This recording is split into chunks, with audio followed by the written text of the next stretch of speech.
Hello, everybody. Welcome to the show. Uh, as you can see, Prepper 101 is here with me. We are anxiously awaiting Rip Curl. I have a sneaky suspicion that he didn't get my email or hasn't checked his email yet with the change in the time to the show. So I'll keep my eye on the backstage area, and if he pops in, we'll bring him on. If not, we'll just reschedule it and have him for the next show. That was completely my fault. What had happened was Rip Curl did me so much justice 2 weeks ago and sent so many people over here to the channel, and I got so many new subscribers from him, and that they have actually been following me for the last couple of weeks. He goes live every Saturday night, and I didn't want to step on his toes, and I wanted to be able to give the new subscribers that watch him a chance to watch me as well, live. So we made a tactical decision to kind of back it up till 10 o'clock and give him time to do his show at 9, and then, hopefully have some of his people come over here and join us. Problem is, just like the Angry Prepper earlier this week hitting 100,000 subscribers, Rudy, the Alaska Prepper, he hit 100,000 subscribers today. So he's having a party right now on his channel. So, it kind of damned if you do, damned if you don't. We tried. But with so many people here in the community, it's really kind of hard to go live and not be live at the same time somebody else is. So we'll just we'll push through it and make the best of it and go from there. Hopefully Rip Curl will join us here shortly. If not, then Prepper 101 and I will keep you entertained. If we can't do it, I'm sure we can get his mother-in-law over here real quick, and we'll have a good show. Let's see who's in the chat room. Zane's here. Hello, Za. Za, them rabbits are getting so big. I'm going to do an update and do some pictures and a video here, hopefully tomorrow if it's not raining. It's been raining for like 4 days straight here, which is rough. Gemma's in the house. Hello, Gemma. How are you, sweetheart? Northern Girl Hobbies. Hello. Let's see. Klingon Princess. Good evening. Red Tyrant. How's it going? Spotted Fawn. Hello. Virginia Roots is here. Tammy C. How are you doing? Jeep, what's going on, Jeep? Lala's Venture, hello, welcome. Yaphet Methuselah, how you doing? Tooth Fairy, how you doing? And look who made it. Here we go. Rip Curl's in the house. How's it going, Rip? I'm good. I got my camera off for just a little bit. I'm going to have to multitask a little. No problem. I'm just saying hello to everybody in the chat. Doc Mack is here. What's going on, Doc? Jill Frazier, how you doing? Backwoods, what's going on, brother?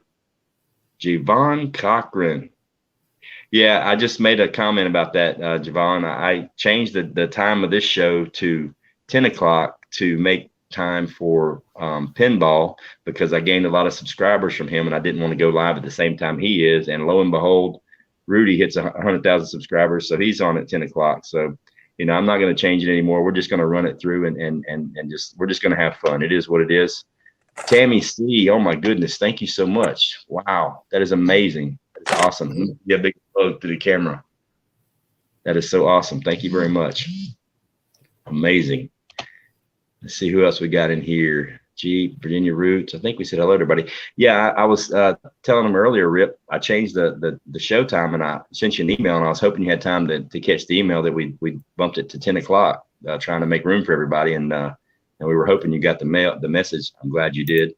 Moonchild, hello. Tammy C.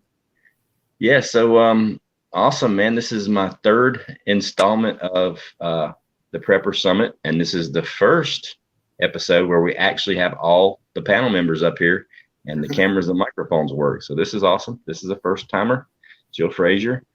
So yeah, we'll wait for Rip to get his stuff squared away and then we will get started. Stanley Laddie, hello. How is everyone today? Update. It's been raining here for a week. The garden's doing awesome. The rabbits are doing awesome. We did for those of you that didn't see it, Jason, the Angry Prepper, did a 100,000 subscriber hangout on Wednesday, I believe it was. And he had a whole bunch of us up on his panel. I know 101 and I were up there for a while. Pinball was there. A lot of the people that you know in the community. And I think he went for like a couple 3 hours, didn't he? 101. It was an awesome Yeah, it was hangout. almost, I think, 2 hours and 40 something minutes. Yeah. It was really awesome. There's a lot of good information on that. I've actually went back and rewatched that stream, and I don't really do a whole lot of that. Usually, if I do a live stream, I hardly ever go back and rewatch it unless I know there was something in the comments I needed to check out. But it was a really good show. Really good show. I had to Lucky Dane prepared. What's going on? It was I missed it, and I actually somehow didn't get the notice for it, but it was a really good one. Really good one. Yeah, I think he was really excited, man. He got his jet refueled for doing the interviews. He mentioned doing this show because obviously he had to miss out on the first one because he had to work. So we're going to reschedule that and get him on the summit as soon as possible. He mentioned something about interviewing me on both of his channels. He's going to kick the interviewing process back up, which is awesome. I think that's really cool because I loved his shows when he did the one-on-one interviews. He's a really good guy to be interviewed by, just simply not because he has the awesome camera face and the awesome microphone voice. It's just because he just says what's on his mind. And it's just like, you can go there and just kind of relax. A lot of us, we don't have the 100,000 subscribers under our belt. So YouTube doesn't cut us any slack. So we kind of have to walk on eggshells, but he's got a little bit more juice than we do. So he gets a little bit more freedom, but it's an awesome show anyway, regardless. But, other than that, guys, welcome for joining us. We've got about 30 people in here, and obviously I expect that we probably won't have a whole lot of people since everybody's over there hanging out with Rudy. I kind of wanted to go hang out with him too, but we got it scheduled, so we're going to do the show. That's one of the shows I'll watch a rewind of. It's him. Actually, he'll probably still be on when we get off, so we'll see. But if everybody's ready, we can go ahead and get started. You guys ready? Rip? I'm ready. I'm ready. All right, cool. The first few questions are pretty much just general. I think I've asked them on every show just because it's just kind of like what everybody, it's just like the opening questions. Hey, Native and Devout's here. What's going on? Paige Denise, how you guys doing? Morning Light, welcome. All right, let me pull these questions up here and we will get started. And ladies and gentlemen in the chat, if you have any questions that are like mission specific to the question that I'm asking, if you could just you could tag Gemma in the thing and she'll yell at me and let me know, and she'll kind of remember the questions for me and she'll pull them up. I'll try to get to them. I'm still having to get used to looking at the chat and looking at the camera and staying engaged at the same time. So sometimes I'll miss some stuff, but I'll try my best to get up to it. And then towards the end of the show, we'll open it up for a Q&A for anything. You can hang on to your questions if you want and just hang on to them to the end if you want, or you can try to fit them in. It's completely up to you. But we'll just shoot from the hip and see how it happens. Okay. All right. The first question. And what we'll do is I'll just shoot it to 101 and then Rip Curl. Of all the possible SHTF scenarios, including an EMP, a CME, or a financial type collapse, etc., which one or ones do you think is most likely to happen, and how would it directly affect you? If you're going to go that route, obviously a financial collapse, the way things are going right now, as far as what could happen here in the future with the housing market crash, another lockdown at the same time, people losing their jobs. How it would affect me, I work in the oil industry, so it could, we took a big hit last year when all this happened, and there was a pretty huge layoff throughout the industry and throughout the world. And so I don't know if I would literally survive that next round if it happened again. They did some rehiring, but financially, I think that would be my biggest problem, right? Losing my job. Oh, you there? Hello? Yeah, Yep. I'm here. All right, Rip, how about you? That's a tough one because, of course, it seems like we're bombarded every day by just a plethora of things that, one day you think it's this that's going to happen. The next day you think it's that's going to happen. And I think that's kind of probably what they want at this point. And the whole reason why you hear things like we've got million people working for other countries doing media and stuff like that. But if I had to guess what's coming next, I think from what lately that I've seen is I really have an honest belief that we're going to see some sort of civil disruption here soon. I think it's going to be a civil unrest thing. You're hearing a lot of people that are frustrated with what's going on, and you see a lot of gearing up and getting ready, in my opinion, for those kind of things.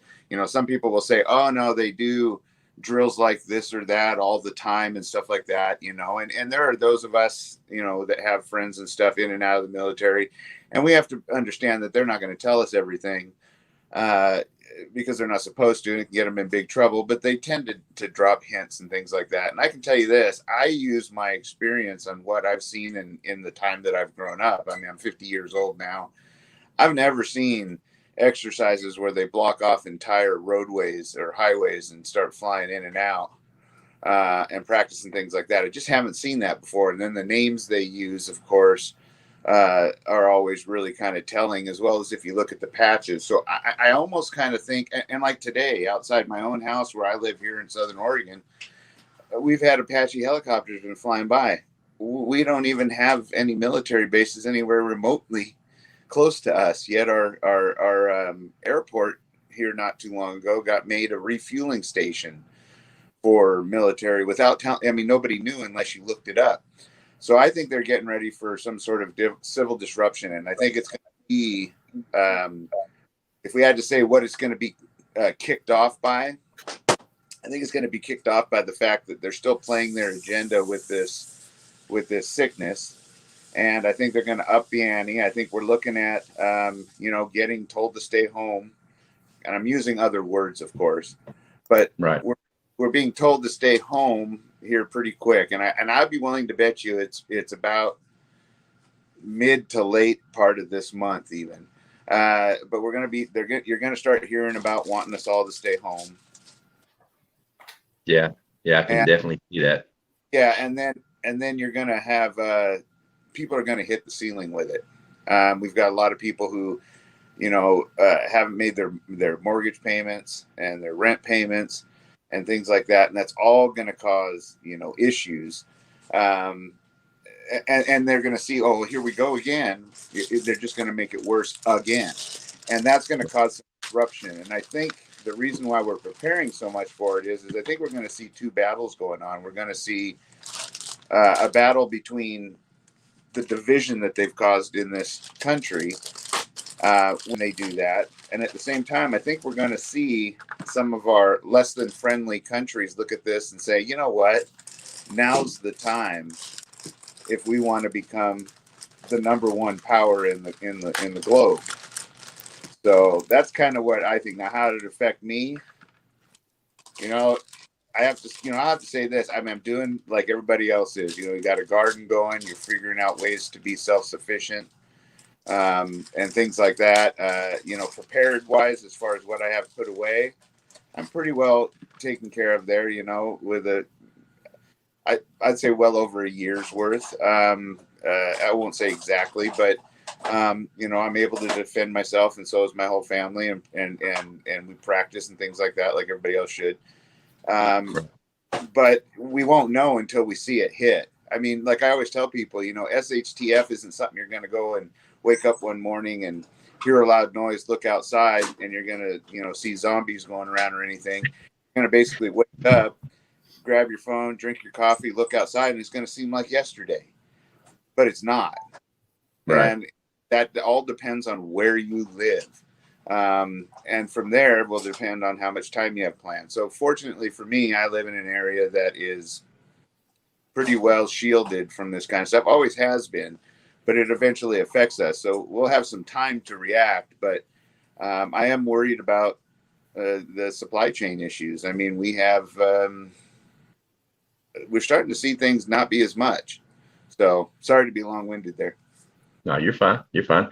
I agree with a lot of what both of you guys said, and I can actually touch on the fighter jets, the A-10s doing the highway touch and goes. I know they've been doing it for years, They haven't been doing it publicized.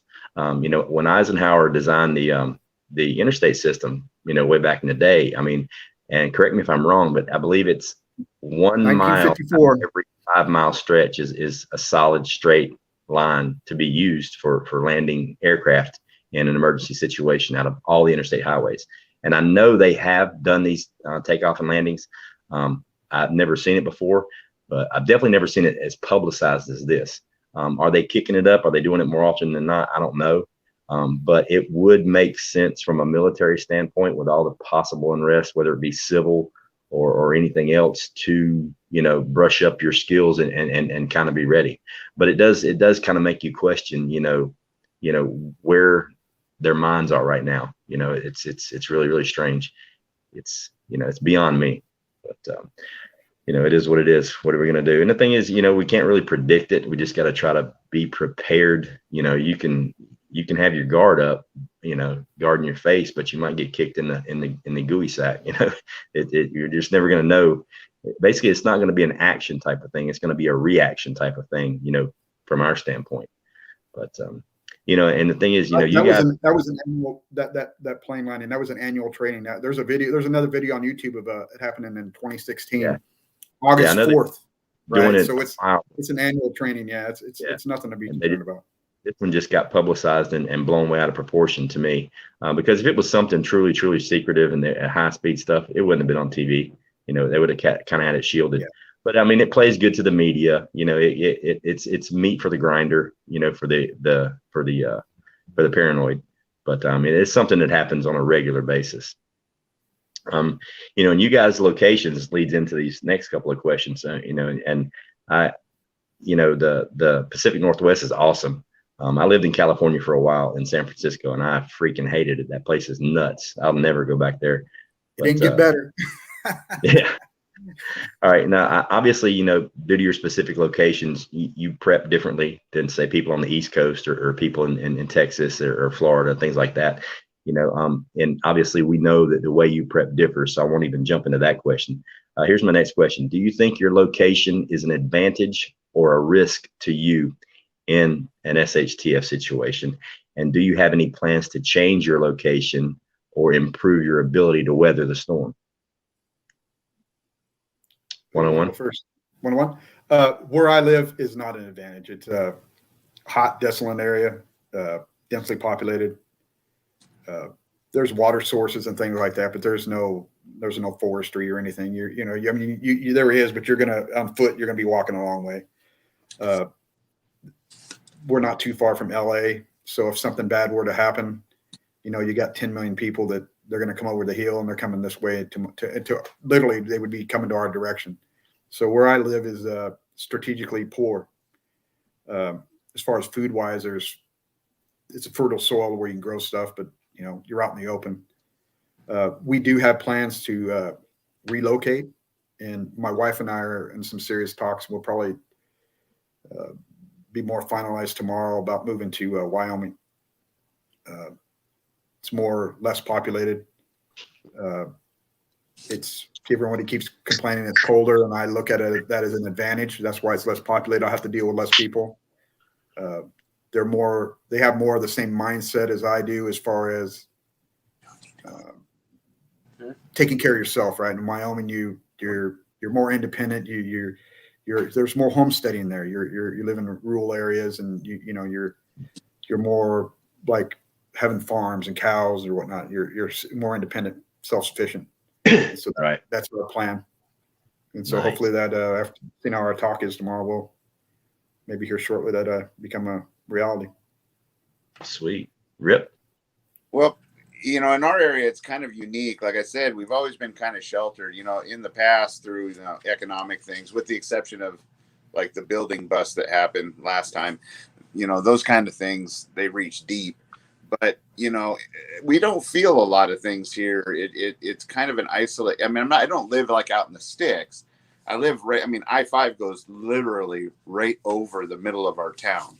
So that was a choice made a long time ago. But strategically, I think we live in a pretty good place. I mean, it is kind of one of the communities where you could still leave your car unlocked by accident and you probably have a good chance that nothing had happened. But we do have crime here, and it could just be luck of the draw. But we don't really have a whole lot of gangs and things like that here.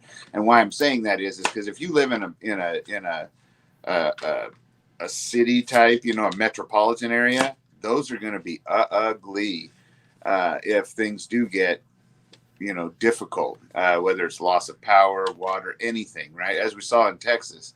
But where I live, it's a valley called the Rogue Valley, and I don't mind telling people that. And it's surrounded by mountains. Whichever direction you look, you can see mountains that range anywhere from 3,000 feet to 7,000 feet, right? Nice. We live in the middle of it, in this valley that was, Harry and David's is here, although they're downsizing and people yanked out all the pear trees for growing something else, right? But you don't know what that is. But we live in this area that is a good agricultural area, or can be.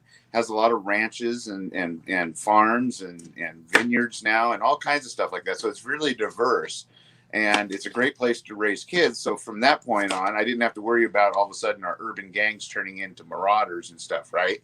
I mean, we're going to have some part of that, but to give you an idea, the Valley, Medford is the city I live in, and it's just one of the many cities that all kind of grew together. And so all in whole, we might have 100,000 people in this valley. So it's not like massive, right? Right. And so controllable wise, I mean, literally the way is in and out of town for supply chain is I-5. And so, that's a good thing and a bad thing. I mean, like if things got really bad and we wanted to isolate ourselves and thought we could self-sustain, we could take control of North and South I-5, or try to keep under control of that and basically protect our area. There are other back ways in, but they're, again, easily controlled because they're pretty rough, turny, roads, and give you lots of warning if somebody was coming. But so I think I live in a pretty decent area, like if I had to choose. Now, the one drawback is in knowing people that work for FEMA and places like the National Guard and whatnot like that are officers in there and stuff like that. This is one of the areas they plan on using to help bring in, say, for instance, we get the Cascadia event, which is a very real thing because our National Guard, before all of this sickness thing came through, drilled for it multiple times a year for 2 years on how they were going to handle the logistics if it did happen, because they knew that whoever survived from the coast was all going to migrate our direction from the west. So so we're the first gathering point, as you would say, for taking care of these refugees, and then from there they would be moving them east further to like Klamath Falls, which is actually where the one and only Air Force base. It's a Guard Air Force base that we have. So I don't have any. Even if you look at military targets, we don't have any. And if you look at Oregon, there's one that they think might possibly be a target. So I think it's a pretty good area. And even though I still plan fallback areas where we have mag friends, where we have a couple areas that if we had to, we could just pull our supplies to, and then as a group kind of keep an area safe. It just depends on what happens, because not every situation that happens is going to require that's it, let's go, boom, right? Yeah, it's just going to depend on the situation. Yeah, I agree with that 1,000%.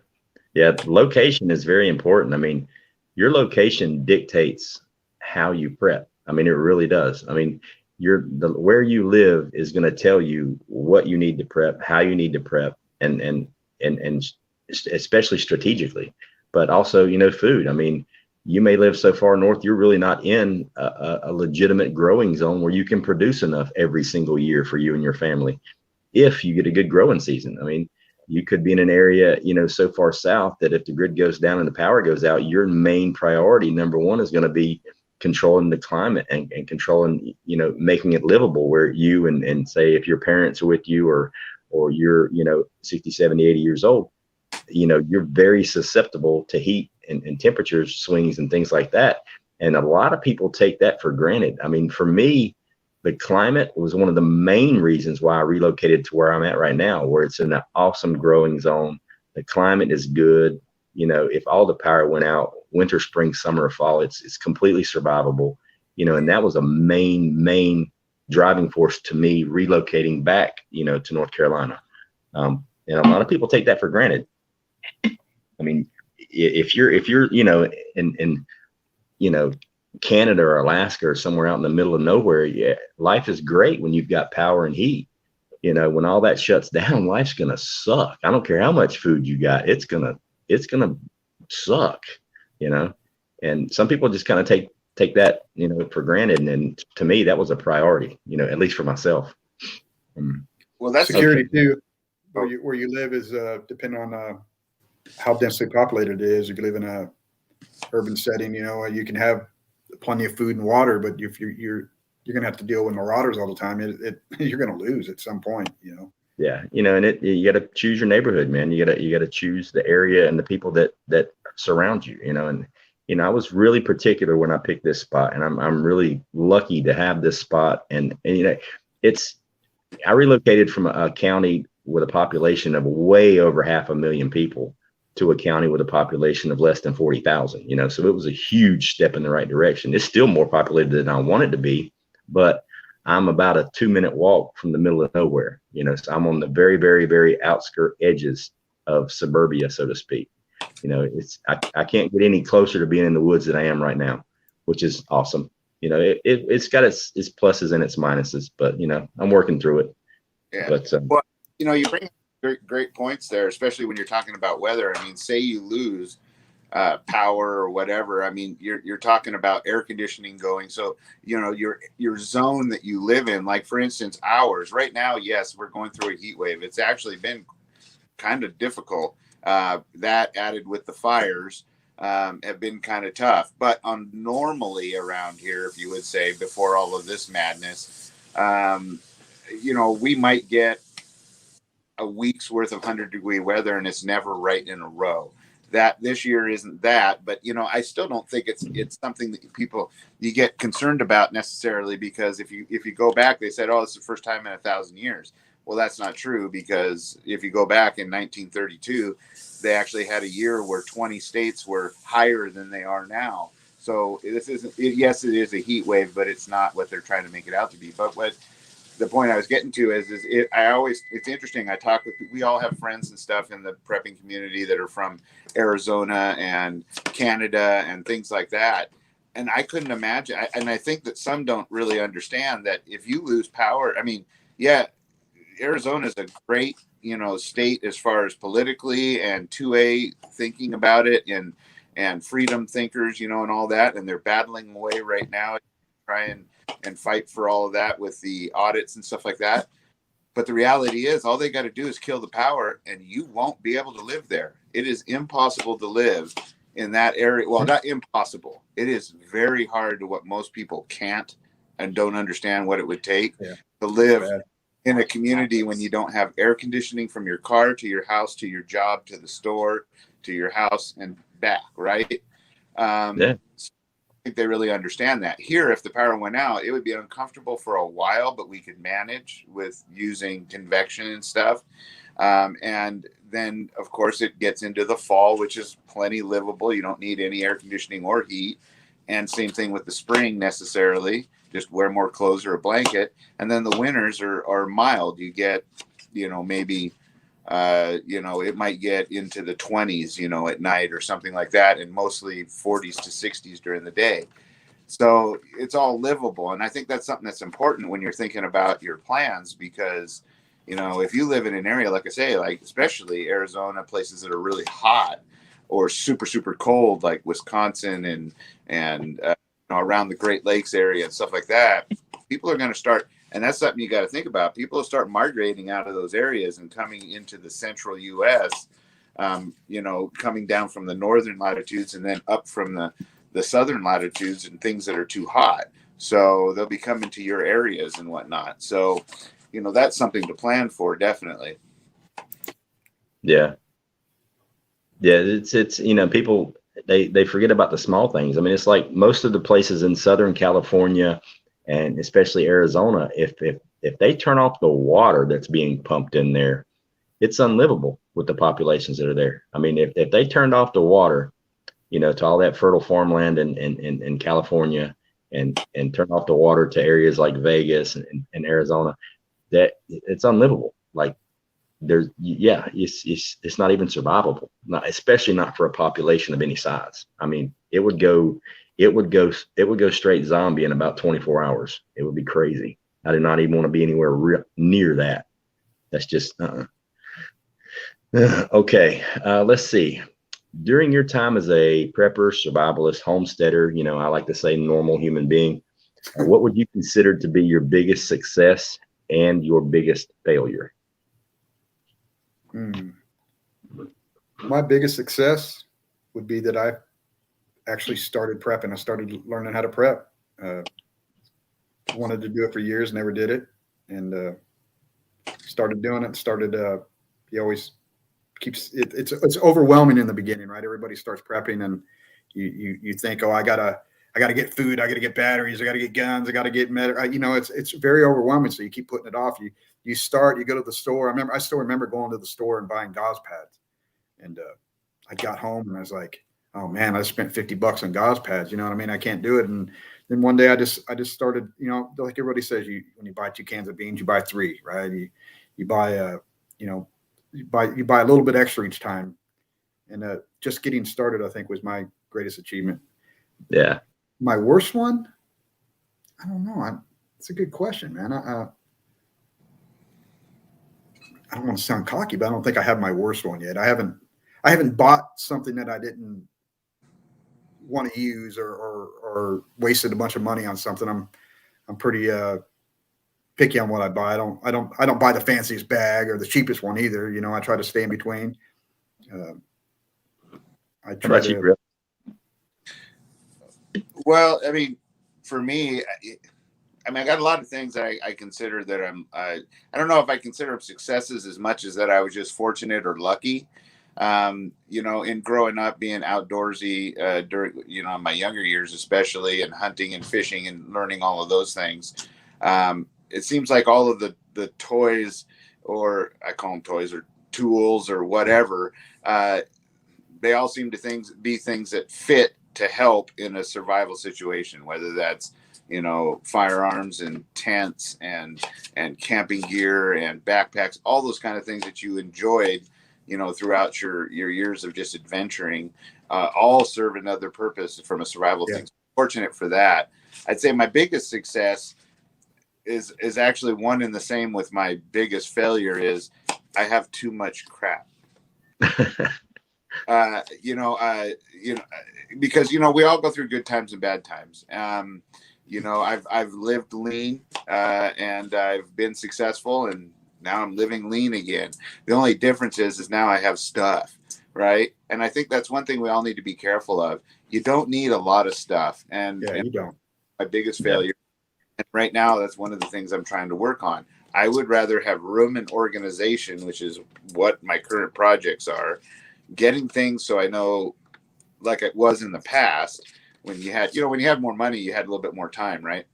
So having things exactly where it needs to be, easy to get at, getting things organized so you can see it, know what you have, be able to rotate it and stuff like that.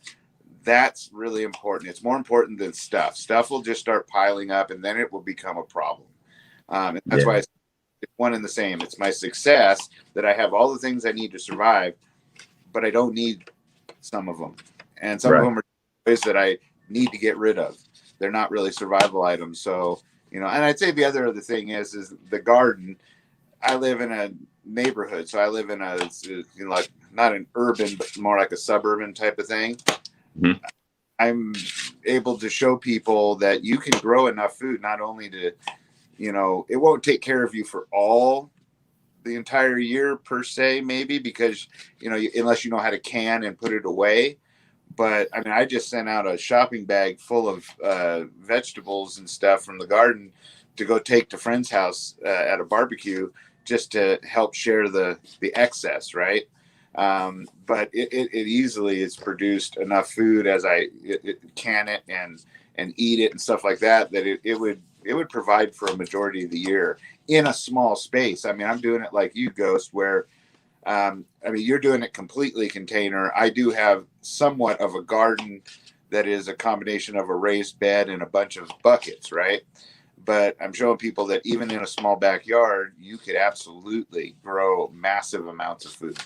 Yeah, yeah, you really can. It's pretty awesome how all it takes is a little bit of time and effort and getting creative, and you can make it work. I'm looking forward to this winter and seeing how my garden does inside. That's one of the main reasons why I did it all in containers, is that it may take a half an hour to an hour every morning and every night carrying in, the containers. But if that's what it takes to grow food year round, then that's what I'll do. I mean, it's a pre-prep that I'm doing right now to see if it is feasible and if I want to put that effort into it. And that's one of the reasons why I get creative in the garden and I'm doing all those experiments, because in a true situation where you have to grow a garden to survive, you're not going to have it's not going to be perfect temperatures, and everything's not going to be all sunshine and puppies. It's going to be rough, and so I want to practice doing it rough now, so I know how much I can stress these plants but keep them alive and keep them producing. Sherry Leach, thank you so much. I appreciate it. If I could touch back on the bad side of prepping, or your mistake, not so much mine, but people I've talked to, or even like you see in the chat rooms over the years, you talk to people in communities or whatever. I think the worst mistake people make would be they get tunnel vision and they focus on one thing that they got to prep on, right? Like I'm just going to buy guns and ammo, you know what I mean? And they literally, that's all they will focus on. And then they have nothing else, right? Nothing else to fall back on. And then you throw a scenario at them and go, well, what if you had an earthquake and you had to leave your house? You know what I mean? You had to get in your car. You're going to throw a 200,000. Where's your food? Where's your water? They don't even have a water filter. So the best thing I would say, if you're a new prepper, you're starting out, it would be to just get a little bit of this, make yourself a plan and write down different things, different categories of things you may need. You like I said, a tent, or maybe some water filtration. Don't focus all on getting food, or getting water. You need to spread it out a little bit. Yeah. I mean, when I first started, I had to catch myself and rein myself back in. Like, say if I had extra $100, I would go out and want to just get $100 of rice and beans. And I'm like, no, I'm going to get $25 in rice and beans. I'm going to get $25 in water purification. I'm going to get 20, you want to spread it out, get a little bit of a lot, instead of a whole lot of one thing. You can have 10 years worth of water. That ain't going to do you no good if you ain't got no food, but, and that was my main issue with the new preppers and getting started is stressing. Look, your priorities are obviously water, then food, and then, protection, but you want to do it a little bit of everything at the same time. You don't want to focus on one issue because it'll come back and bite you in the ass really quick. At least that was my take on it. And I've heard a lot of people, agree with me in that situation, and like my biggest success, I'm not going to lie, is going to be learning how to can and getting into canning, because it opens up a whole new way to eat and preserve food. Oh yeah. It's awesome. That's the key. You ain't got to worry about space I'm going to save is going to be insane. Yeah. It can just sit there on the shelf, keep it cool, and it's good. You don't have to do it. It requires zero energy to be good for 10 plus years, which that is awesome, I think. That's why I'm so big in canning. I push it hard because it's just amazing when you sit back and look at it and you realize, wow, I don't have to do anything to that except open it and eat it. That's awesome. Yeah, I think that's one of the important things that people have forgotten or should refocus on.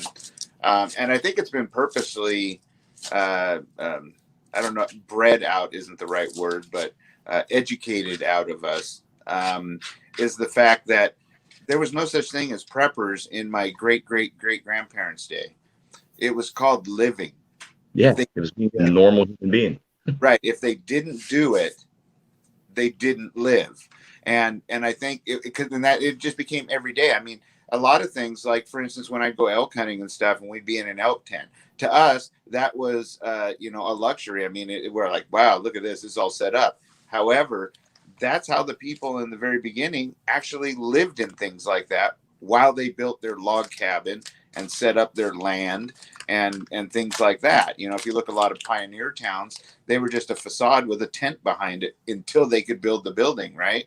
So they looked at everything in steps and they could survive in a canvas tent with a wood stove and a cook area and a piece of land, and go out and do their and fishing and building fences, and then get their foundation down for their thing.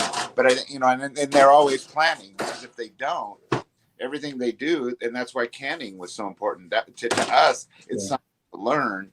To them, it was something that was just taught to you, and you did from 5 years old.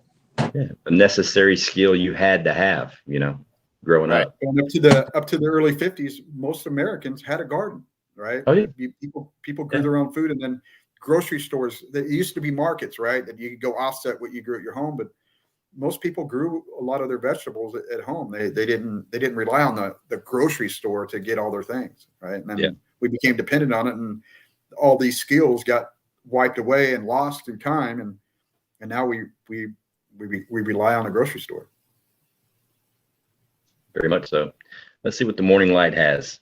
Let's see. Ghost, do you think this lull in lockdowns is so those in the know can get out before the new hard lockdown?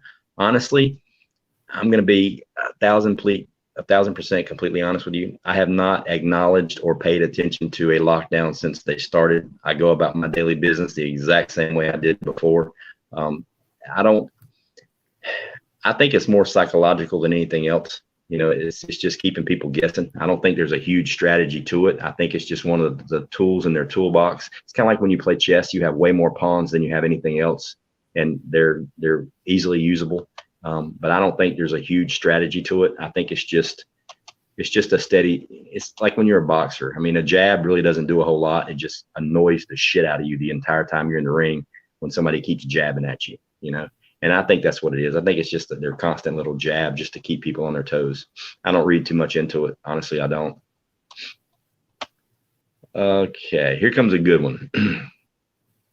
On a scale of 1 to 10, 10 being a full-on SHTF and 1 being all unicorn farts and fairy juice, where do you think we are right now? Right now? Yeah, 1 to 10. With everything that's going on throughout the whole country? Yep. We're a solid 5. Yeah, I was going to say that. Yeah, I might be a little higher. I'm thinking 7, because I think there's something going on, and this kind of relates to what the question you just answered is. You need it open. Sorry, my son's cooking while I'm doing this. See, I'm teaching, and he's actually pretty good at it. He's cut himself once. So I think it relates to the question you just answered. These things that are happening are events that need to happen for them to continue whatever their agenda is. We're never going to know exactly what that is until the time comes. Let's just put it that way. And I think so. That's why there's something going on. I mean, there's enough. When you see things going on in other countries where they've got massive protests and they've locked down, I look at those as foreshadowing, because if it's happening there, that means it seems like it always starts somewhere else first and then moves into us. And it has to move into us slowly, because we are the last free bastion that has a way to protect ourselves and say, we won't put up with that. They don't have to worry about that in other areas. They dictate. They don't while they do kind of dictate here, not like they used to, like they still do in other places. So I look at that as a saying, like, something's brewing. It's not good. I can tell you this. There will be another lockdown. That's a fact. It's coming. I think the reason why they did break it is because they had to, and they wanted to. It was more like a beta test to see how this is going to go down, what the pitfalls are, so that the next time they do it, when they really are planning to make some moves, and now I'm not talking conspiracy moves. This is all stuff because our country's in trouble, and we got to face that, economically and stuff like that, and our debt and some of the dumb decisions that have been made, especially in this administration. We're in big trouble, and they're looking at it as, yes, ways to make sure they can take advantage of it the best. I will say this. While they've played with things on this whole distraction of this sickness in all kinds of ways by not being honest and that kind of stuff, and blown it out of proportion, It doesn't mean it's always going to be that way. We need to be careful. And I'm not saying because of the whole new variant, but there is one variant out there they're not talking about a whole lot. I happen to know about it because of family members in the medical field that we have, and my own here that lives here. There's a variant out there that's a 10% mortality. That's starting to get into something that isn't joking around. If that's so, and it becomes prevalent, then that's something we all need to be aware of. Another reason why we need to prepare. It's nothing to be afraid of. It's just something to be ready for. Agreed. Yeah, and to be more specific on your question too, I guess that would be, I said 5, and I'm putting the whole country in a hole there. Where I live, I'm probably a 2, right? Everything's normal here. There's nothing going on. Everything's normal. There's food here. There's gas is here. I mean, there's the crimes. I guess crime's normal. Like we got crime, it's normal. But you go to like Portland. What would you call Portland? 8.6. LA is probably a normal 9.7. Yeah. So it has a lot to do where you're at. Ghost, you're probably a 1. So it's there's some issues. Nothing really really crazy. Where I used to live in Florida, it was probably a 7. Here where I'm at now, I'd say it's on a daily basis. It's like maybe a 3. It can deteriorate quick. That's the thing. Yeah. But people just, I said it the other night, and you said it too, Rip. People are on edge. Everybody knows, everybody feels it. You know what I mean? Everybody's all uncomfortable now. Now, can I go from a 2 to a 9 real quick here? Sure. Something could happen. Something could go off, and people are on edge, and it's you see it when you go to the stores. Yeah, people aren't the same. Usually people aren't friendly all the time normally, but you just see people looking at everybody. They're sizing everybody up. They're waiting for somebody to start some shit with somebody. You know what I mean? They're waiting for something bad to happen, and at some point, something bad's going to happen just on that alone. People are so wound up. They're so intensely tight that something's going to break. You can't keep people wound up like that for too long. Yeah, Pepper want to up a good point. It is really regionally affected, and you can go from 0 to 100 in a heartbeat. I mean, just look at Texas. 3 days is all it took for the stores to be empty and all of them to be rotting outside because they had no power and their supply lines for incoming supplies were gone. If that had gone another 7 days, you would have seen some ugly news that would have made it real for people. Even though was the situation, it could have gotten a whole lot worse. And you're right, Portland, if you ask that same person, now I live in Oregon, so if I live in the very southern bottom of it almost, and Portland's up above me almost as high as you can go north. If you ask people in Portland, they'd probably tell you it's an 8, or so like that. Where you come down here and we're maybe a like Ghost said, a 3. There's really not very much crime. Our police have things under control.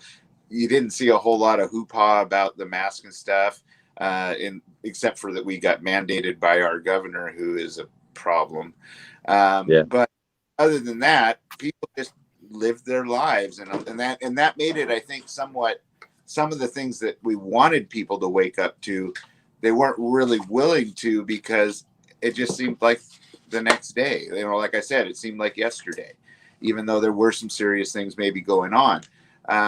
But and like I said, those can change in a heartbeat. And I think we're lucky to be in those areas and stuff. But these are all things we can prepare for, and why the people in Texas, some simple knowledge would have helped them from their house flooding to have food, to be able to provide power for themselves and be able to live through that situation. Because in the grand scheme of things, it was maybe 7 days of really badness, or 3 super serious, and maybe 10 days of putting things back together in a cold situation, right? Right. I mean, look at it this way. If Starbucks here ran out of coffee, we'd be fine. If Starbucks in Portland ran out of coffee, that would be the end of the world. It is what it is. What are you going to do? It's going to be interesting to see what happens though when people really get stressed. I mean, imagine the stuff that Texas went through. Imagine that being nationwide for an extended period of time, say 30 days. I mean, it would be utter, complete chaos. Like, I would not want to be anywhere near a highly populated area. So in your opinion, do you think us as a nation will be able to recover from a financial collapse, a small one, or will it spiral out of control and lead us into a complete collapse? You said a small one? Yeah. Yeah, Like, we'll recover. you know, We already did. 2008 showed you we could. But are we going to be in the small one? Is the real question. But yeah, I believe we could recover from a small one. Now, the next housing crash, I'm not trying to be a predictor on it, but if they don't get their shit straight and don't find a way to handle this, it looks like they're going to try to put a cap on it again. So it might delay it. Who knows? Maybe we won't see it this year. But they need to come up with something, right? You got a lot of people that are going to be evicted, and look at what happened when the housing market crashed in 2008. It took out a lot of jobs that had nothing to do with the housing market. It took out a lot of people. It destroyed the world, right? Our housing market crash here took down the world, right? So the next one's going to be 3-4 fold. It's going to make the other one look small. This is going to be bad. You're looking at anywhere from 13 to 19 million people that are going to be homeless, right? Or homes that are going to be, people are going to be evicted, right? Their apartments, or if they own a home, that's a lot of people to put out on the street, right? And then on top of that, when they finally evict all these people, they can't do anything to them. They're going to recover that money. So when they don't have here in California, you can only raise the rent so much of a percentage each year. Well, when nobody's living in there, they can make that whatever they want. So they're going to want that money back, and that $1,500 apartment is going to be three grand. So people are going to have a hard time paying to get that, and then you're going to have all these people throughout the country that are going to have their credit ruined, and nobody's going to want to rent them an apartment, right? Nobody's going to want them to sell them a house. So where are they all going to live? It's going to be, that's where you, just like Rip said, you're going to see a lot of chaos. You're going to see a lot of lawlessness from people you probably wouldn't normally see, because people are going to be desperate. So now repeat the question one more time. Sorry, I had to help my son real quick. Do you think the nation's going to be able to recover from a financial collapse, or will it spiral out of control and lead to a complete collapse? Man, I hate to sound doom and gloom, but I don't see how it recovers. I really don't. I mean, think about it. Like you were just saying, the housing boom, sure, it recovered, but it only recovered because it was propped up. They've been trying to prop it up ever since then. And while it has improved for a while, they're propping it up right now, and it's not helping. So, I mean, how much more can you do that too? I mean, people got to realize that the even just the first few stimuluses they did, if you add them together, our national debt was $21 trillion, and they just write a check basically for another 10 trillion. How you can't add half of the national debt that was gained over decades in one fail swoop, not even a year. So, I mean, how on earth do they think that they can do that? I mean, if that doesn't make it obvious that this is just a monopoly game and nothing really that real, because it's not backed by hard assets and things like gold and stuff like that. But that's the catch. There's nothing backing it up. It's just monopoly money. Well, I'd like to answer your question with the question, Yost. Do they want us to recover from an economic collapse? Now that's the real question. Is this part of the plan to you own nothing, and so here's the thing on people that own homes, right? At some point, if that plan goes into effect, you own your house, great. But what they're going to do, they're going to force you out by property taxes. They've already said that. Our governor in our state already said, and there's the other governors that said it. They're going to raise property taxes up so high, you're not going to be able to afford your home. And what happens? They're going to evict you. They're going to put your house. You don't own your home. I'm telling you, there's two things you don't own and you think you own. You don't own your home, and you don't own your car. You think you do, but you don't. They can be taken away from you just like that, anytime, any place, anywhere. They can raise your vehicle tags so high on your car you can't afford them, but you still got to take mama to the store or the doctor, and you get pulled over. They're going to take your car right now today. They'll take your car and impound it until you pay all those fees. You don't own that car. You own your house. No, you don't. You don't pay those property taxes. You're going to lose your home, and that's how they're going to get. That's how they're going to get Americans and people around the world out of their homes. They're going to tax you out of your home. Yep. Right. Well, and like you said, what the World Economic Forum said, which is the big wigs who make a lot of these decisions, that whole statement they made, um, pretty much says it. They don't want it to recover, and because they can't have it. Because if you think about it, the only people that won't go for that or won't be able to go for that easily are the people that have. And you're right, we don't own things. I mean, like especially here in Oregon. Oregon's great, but the property taxes are terrible. We don't have a sales tax and everything like that, but you're right. They have to have us. That's the whole point of this. They have to have us desperate and willing to accept anything. Because think about it. If you have people that, like right now, like you just said, they haven't been making, there's been a moratorium on their rents or mortgages like that. They're in trouble. That you look at it, you don't see any way out. It's not as if the bank's going to say, oh, you know what, during all that time, let's just forget about that. Right? Let's just pick you up where we left off and just keep making payments. Now that's what might make things work fairly well, but they're not going to do that. They didn't do that in the housing boom. In the housing boom, could even have you, how much money do you have? Well, just send it to us and we'll see if you're eligible for a bailout assistance or something like that. Then they tell you, well, you weren't eligible. And you say, okay, can I have my money back? And they're like, well, no, because you should have been paying us anyway. And then they got paid by the government also. So, we all know how that went. But the thing they want now is they don't want that. That's why you're seeing things like BlackRock show up and buying up properties and stuff like that. We've got a bunch of that's scary entities that are owned by other countries, not other people, not by elites, by other countries buying up properties at more than they're worth. Okay. Business people don't do that unless they know what the future holds. And so, they won't. You're not going to pay more for something. They'd rather buy it on a fire sale because you couldn't pay for it. That's coming now because of what they created. But the reality is that there's some big push to buy it all up.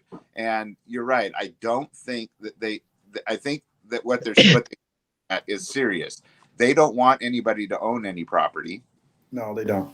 The way they got the mortgage assistant thing going on, to where you don't have to pay your house payment or whatever. Well, when that gets finally dropped, they're going to add it to your current house payment right now. And the way I looked at it, I'm not a financial wizard, so don't take me as a quote on this. But that's going to be a big burden for people, right? They're going to go from a $1,600 a month house payment to a $2,500 house payment. They're not going to pay it. What they need to do is put it on the back end of the loan, extend the loan, right? We haven't paid it for 2 years. Add 2 years onto that fucking loan and just keep things the way they are. You know what I mean? And the government should come in and at least pay for the banks. They had to pay because the banks are having to pay the property taxes and homeowners insurance. They're having to pay that out of their pocket, right? And maybe come in and help them on that. But if they don't do something to step up and help people that are going to lose their homes and all that, it's going to be bad. But like I said, do they really want it? Do they really want to do it? I honestly, I'm going to tell you, I don't think they do. Look at the way they're going out right now. They're talking about they want $3 more trillion for that, $2 more trillion for this, another $5 trillion for that. They want to run us into the ground. They want to destroy us. And you got to look at it. They don't care about money. We look at it in our way, right? And I always tell people this: you got to stop thinking sanely, and you got to think like them, like the enemy, right? They don't care about financial things, right? These people, they want power. They don't want money. They already got their money. They want power. They want control over us, and they don't care if they bankrupt our country. They don't care if they bankrupt your state. They don't care if they bankrupt the world. And you got to put yourself in that mindset that's how they think. They don't give a fuck if you broke. They don't care. Right. And you know what they're going to, I can tell you, all those things you were talking about are going to make people desperate, right? And that you're going to look at it, even if it's added onto the end of your note or whatever, added onto your monthly payment, you're not going to be able to make it. And I mean, because prices are going up, you got hyperinflation because of everything that's going on. These are all things they've created. You're going to have hyperinflation, and you have shortages, right, of supplies and things like that. And that's just going to cause more inflation, which means your money's and every time they print out more of that money, you keep printing less. So the problem just keeps getting worse. They want that. The reason why is they're going to come to you. And, if I'm wrong, I'm the first person that's going to step up and say, look, I'm wrong, and I don't have a crystal ball. I'm just saying, I think the plan is, by what they said at that meeting, is they're going to come along and say, we've got a way out for you. Now, if you go to somebody who's desperate and you say, look, we're going to give you a monthly income that'll cover your housing, your bills, and all of that, a UBI, right? And we're going to give you free medical, right? You're going to have free medical. You're also going to get to go to school and retrain in different ways of figuring out how to be beneficial to the country. And we're going to forgive all of your debts, all of them, right? And but the catch is, all we're going to need, and all we need you to do is agree to the UBI, agree to the electronic money, or the new digital dollar, and we need you to give up all ownership and all property, because it's going to be covered in your UBI. You'll be able to rent what you need, right? And don't worry about getting kicked out of your house. I know you're worried about that, but that's okay, because even though we're taking the property ownership, it's going to be covered in your UBI, and we're going to just rent it back to you. And then if we need you somewhere to work and you have a skill, you might have an opportunity to make a little bit more and advance yourself. Yeah. That's what's, and then, I forgot to mention, you're going to have to, because of the way things are, take it off the heat. Because you're going to have to take any kind of, whenever we need you to keep everybody safe. Yeah. But you're going to have nothing to worry about. See? And what that really is, of course, we all know that's communism, or if you want to call it socialism. Yeah, I was going to say, wasn't that socialism, communism, Marxism, fascism? I think. Yeah. Okay, that's where it's so, because then when you have all these people that are that desperate because they've driven you there, not by of your own choice, you didn't have any control over it per se. The only control you have over it is being self-sufficient yourself. But when that time comes, they're going to offer that, and that's going to get the majority of the people. And that's the battle. People are. They're going to fall, and history shows they do it. And look at Venezuelan. And it wasn't that long ago. They were a first world country. They were up there with America. They had a beautiful economy, and they went down that path, and people loved it. It sounds great. I ain't going to lie. It sounds good. But knowing what happens at the end, it's not good. You know what I mean? The financial thing and everything that's socialism, it's bad for people. But at the end, you're going to be wishing you never got it. It's so enticing, right? It's hey, Rip, you don't got to do anything, man. You don't even got to work, man. Just sign off here, sign your soul off here, and then a few years later, you're going to be in a soup line. You know? Yeah, there's a good question. What do you think about them wanting to tax the miles you put on your vehicle? Honestly, I can't believe they haven't already done that. Yeah. I mean, I can't believe they haven't done it before. I see it happening. I really do. That's a lot of states. That's not just blue states. We're thinking about going to Wyoming, and that's a great state. It's a great state to go live financially, right? And that's one thing they're pushing is to tax miles. They're going to tax us on everything they can, right? Oh yeah, everything they can. They're going to tax us. They're going to charge us for the labor they put into paying the accountants to tax us. Mm-hmm. I mean, they're going to tax everything. It's going to get out of control. It's sad. It really is. Here's two questions that are like mission specific. One geared pretty much for 101, but obviously, Rip, I want your input. And then the next question will be directed towards Rip, and then we'll have input. All right, 101. The reason I chose this for you is I kind of, I looked into you guys, your little niche. So I figured that your input would be very well received. 101, please explain your stance on the importance or unimportance of having a well-stocked bug out bag. And do you think it makes sense to have a mission-specific bug out bags packed for different events? So mission-specific, I think you need to change what's in your bag as the weather dictates, right? I don't need to have a bunch of winter gear in the summertime, because if I did, and if you had to go bug out, literally go on foot, you're going to be tossing stuff. I don't need a winter jacket. You know what I mean? Mission specific to me would be for me, the weather, right? See, I live in a place that the weather changes so dramatically. It's cold and then it's really hot. So that would be my mission specific. What was it? What was the front part of it? Explain your stance on the importance or unimportance of having a well-stocked bug out bag. So it's important to have a stock bug out bag, so it doesn't have to be a shift situation, right? Look at all the things that happen in Texas, all the flooding you get, hurricanes, right? Earthquakes, tornadoes. I give you to here that happened a few years ago in California up north when we had all those major fires that wiped all those people out, right? They had time to get out of their house, but you know what they had? They lived in a parking lot at a Walmart, and they had what they had on their back and what was ever in their car. So they would have had a bag for each person in there. They could at least had a change of underwear, a toothbrush, a toothpaste. You know what I mean? They could have had some clothes. They could have had a couple $20 in there. They only had what they had on their person. The importance of having a bug out bag is huge. You know what I mean? You don't have to have chainsaws in it and all that. You can have basic everyday things in there, and you don't have to have 20 of them, right? One set of clothes, right? For that climate condition you're living in right now.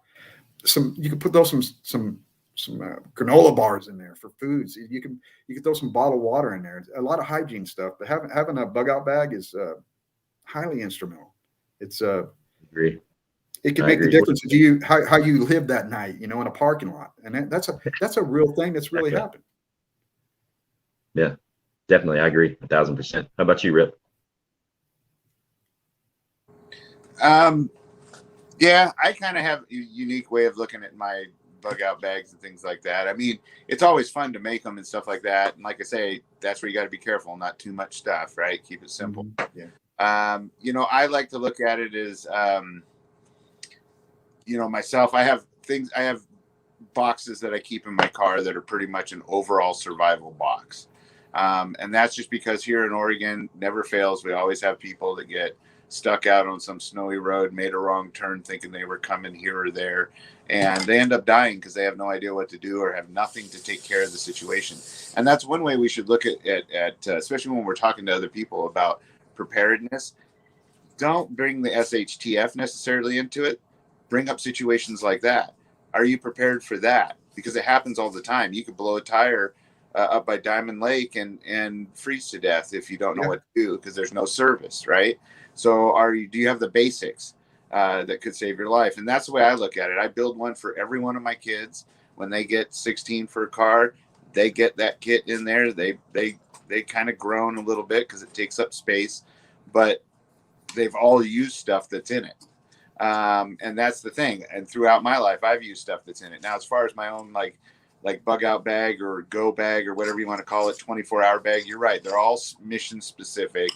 And that's kind of the reason why I keep a main box in the rig and at home is because I can modify them depending on what you're, like when you hear a noise at your house, you're not going to grab your full-on chest rig with all of your magazines with 300 round loadout and all that kind of stuff. You're going to probably, well, you might, but you're going to grab, maybe your belt that has a couple mags on it, a flashlight, some handcuffs, and your sidearm, which was beside your bed, right? Real quick, because that's all you really need. You might, if you're in a bad area, throw on a vest, but it'll be a quick vest. It won't be a full-on vest. And so that's the kind of thing I'm thinking about is it's more mission specific. Do I think it's essential or necessary or needed? Absolutely. I cannot tell you how many times when the kids were younger and they were playing baseball, it's right next to the freeway and there was a hellacious crash and just screeching and everything. And the first thing myself and my better half found herself doing, because she's a nurse, is grab the bag out of the car and headed for the freeway, because there were people that were more than likely hurt. And from there, you just kind of take charge and make sure nobody else gets run over and all of that. Those situations can happen anywhere. I mean, I don't have any reason to carry Narcan myself, but I do because it's offered to me for free. So I'll take it. And believe it or not, I've had it, had a situation where I needed to use it to help save somebody. So, I think those I look at it as everyday preparedness. You never know where the emergency is going to happen. Have I been lost in the woods? Absolutely. Was I glad that I had my basics? Absolutely. So there's also something else that we get tunnel vision, right? We only see things so much, and we focus on a bug out bag, and you don't really necessarily need, in my opinion, you don't. That's single minded, right? You can have a bag, but what I'm looking more towards getting into is getting totes. You know how they sell those totes that lock really well. You can put more gear in there. You can put more essential stuff in there. You can throw more food in there, clothing, and you don't have to pack it to where it's 500 pounds. And you can grab that and throw it in your car. Make it to where your wife, girlfriend, or your kid can throw it in the car if you're not home. And you can get more gear in there and throw a bag in there. That way, if you had to go on foot, you got more stuff and you got more choices. You got more options, right? You can only get so much in a bag anyway. I mean, I'm Rip and I, we're probably the same. I start with a bag and I know I'm just going to put these 3 things in and call it good. No, next thing you know, I got a weight bench in there. I got a microwave. I'm throwing all kinds of shit in there. But you can get you, if this is just something for people to think about, get you a tote. You know what I mean? Put some stuff in there. If your plan is you're going to bug out and you're going to take your car, it works great, right? You throw it in your trunk. You got a hatchback, throw it back there. And if something bad were to happen, throw a bag in there, right? You can at least grab some essential items, throw it in there.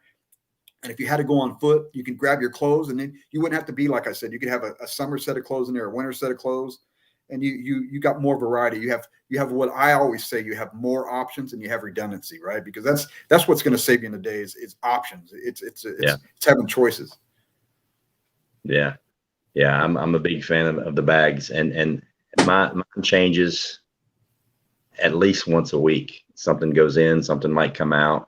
And it changes depending on the time of year too. I mean, I'll shift the inventory on it, to gear it more towards cold weather when it's in the cold weather. I'll gear it to make it lighter in the summertime. It changes. It's got to be. It's not like you can just go online and order a completely stocked bug out bag. They send it to you and it's going to have everything you need in it. Because what I'm going to need in mine is going to be completely different than what you guys put in yours. I'm on the other end of the country, and in a different climate, different things. You know what I do? I'll go online and I'll go to Amazon, and they might sell a bug out bag.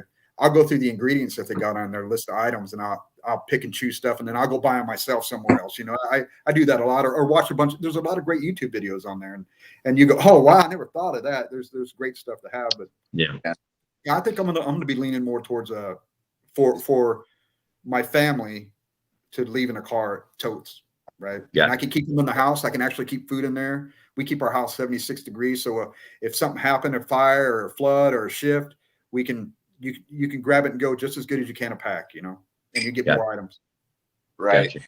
And like you said, everybody has to pull their own weight. Even if they're younger, it doesn't mean, of course, your 5-year-old is only going to be able to do what they can do, but they can do something. And a lot of it too is based upon your funds and what you can do. Yeah. And your position in life too. Some people are just going to have a simple bag with the survival things, which is where you should start. And other people may have a trailer that's set up ready to bug out and go. And those are all steps that you should take. That's why I say you start a little bit at a time and can grow to that. I mean, my dog has its own pack so that it can carry its own dog food, Really? Oh, that's freaking awesome, man. When I was younger, I used to, my packs were like 70, 75 pounds, right? And even back then, each trip we took, we would always take this yearly trip where we picked some place that was like 8 or 10 miles in and go and stay for 7 days, right? Or 8 days, 10 days, whatever it was. And I quickly learned about packs, pack fitting, what works, what doesn't, and weight. And my pack really quick got down from 70 pounds to 50 pounds to 40 pounds. Now there's people out there that'll say any pack that's more than 10 pounds is useless. And I'm not saying anybody specific. I want to say that right now. I'm just saying I have a hard time with that. That's their opinion and they have a right to that. And I get the philosophy, but it depends on the kind of bag it is. I mean, yes, if it's a get home bag, sure. But if you're talking about a 72-hour survival bag, that if you're stuck out in the woods and you don't know when you're getting home or how long it's going to get back, or it's in the snow, there's no way that bag's going to be 10 pounds. nor should it be. No. Be as light as it can be. I think when everybody makes a bag, they have to buy the lightest, most effective tools they can that they can afford, and then decide what they need from there. And that's kind of what I did, and eventually got to where my bag was probably down around 30, 35 pounds, depending on how long we were going to stay in there. And that didn't include the water, of course, but in a lot of cases, I chose to take a water container and a water filter, and we were always camping in areas where we knew we would be able to find water. So that kept it lighter. That's the so when I build when I put my bags together, or when I have, or if I update them, I got rid of the mentality, and I think Ghost said it. I got rid of the mentality of the shift situation, that, that I gotta run from these guys. I gotta go. There's an earthquake. You know what I mean? I set my bags up like I'm going to go on a 3-day camping trip, right? I get in that mentality and I go, hey, what would I need if I went camping for 3 days? It simplifies it a lot easier for me. And I don't overload it. I don't put a bunch of junk in there. I go, what would I need for camping? Oh yeah, I'm going to need some socks, and maybe, find some cheap, thin shoes that throw on there, a jacket, whatever, some food, freeze dried food that's light, it's compact. Yeah. So I set mine up for a 3-day camping trip for all three of us here. That's cool. The Morning Light has a good one. Says, where's a good place to find a dog's bag? My dog, he's a legit service dog. I got his vest from Tigress One. You can actually just go to Amazon, or you can just Google it, and you can put in service dog vest or working dog vest. And my dog's vest, it's a complete Molly setup, and he's probably got 6 different bags that Molly onto his vest. He carries his own food. He carries his own water. All the stuff he's going to need, he carries that. I carry my stuff. He carries his stuff. It's very effective. And the way they're set up, the way they strap to the dog, they're really, really well-made vests. They really are. Tigress One Tactical, I think it's called. But they have some really, really cool stuff. Really cool stuff. Okay, now let's get to Rip's question. It's a question for everybody, but it's geared towards Rip. It's kind of more down his alley. At least I think it is. All right. The government has gotten so big and so powerful, it seems like the people no longer have a voice. Our high-ranking elected officials seem to do whatever they want, whenever they want, and it appears their actions are scripted or done for personal gain. Do you think that we should still put faith in our government, local officials, to help right the ship, or is it a total write-off? Boy, with all the first things you said, it makes you really worry, doesn't it?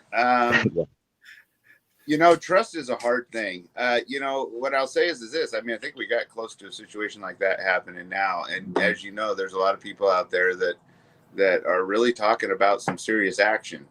I think we have to be careful, and we have to be really smart. And I think the first thing that we have to understand is, before we put our trust anywhere, before we take any kind of actions, we have to really think about it and ask yourself, are you ready for something like that? And, do you have a plan, of course, and understand exactly, what it means, because, and not everything has to be met with a hammer. You know what I mean? I would say this, in the situation you described, I wouldn't be quick to trust any of them. No. Because they haven't really shown any reasons, except some. And that's one thing we have to pay really close attention to. And this is something that I will say this. Before we do anything, absolutely anything, one thing that has to end first is the division. Division has to stop, because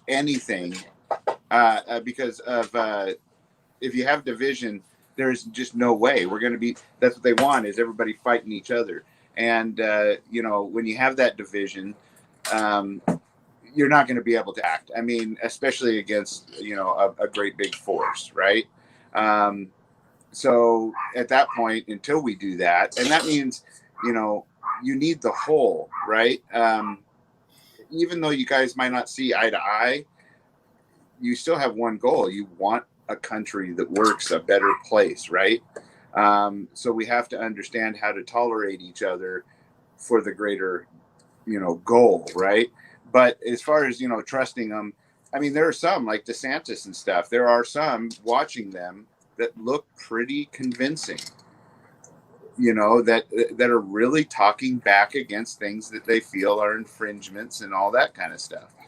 And I think that is, you know, that's somebody that you might look at and go, you know what, I think we can put some trust there. And we're going to have to do some trusting if we're going to, you know, gain a forward motion. But we have to do so carefully, because I think that over trust and just sitting back saying, well, you know, there's nothing I can do, or well, you know, we voted for who we wanted, and, you know, and just putting blind faith in them has got us where we are now.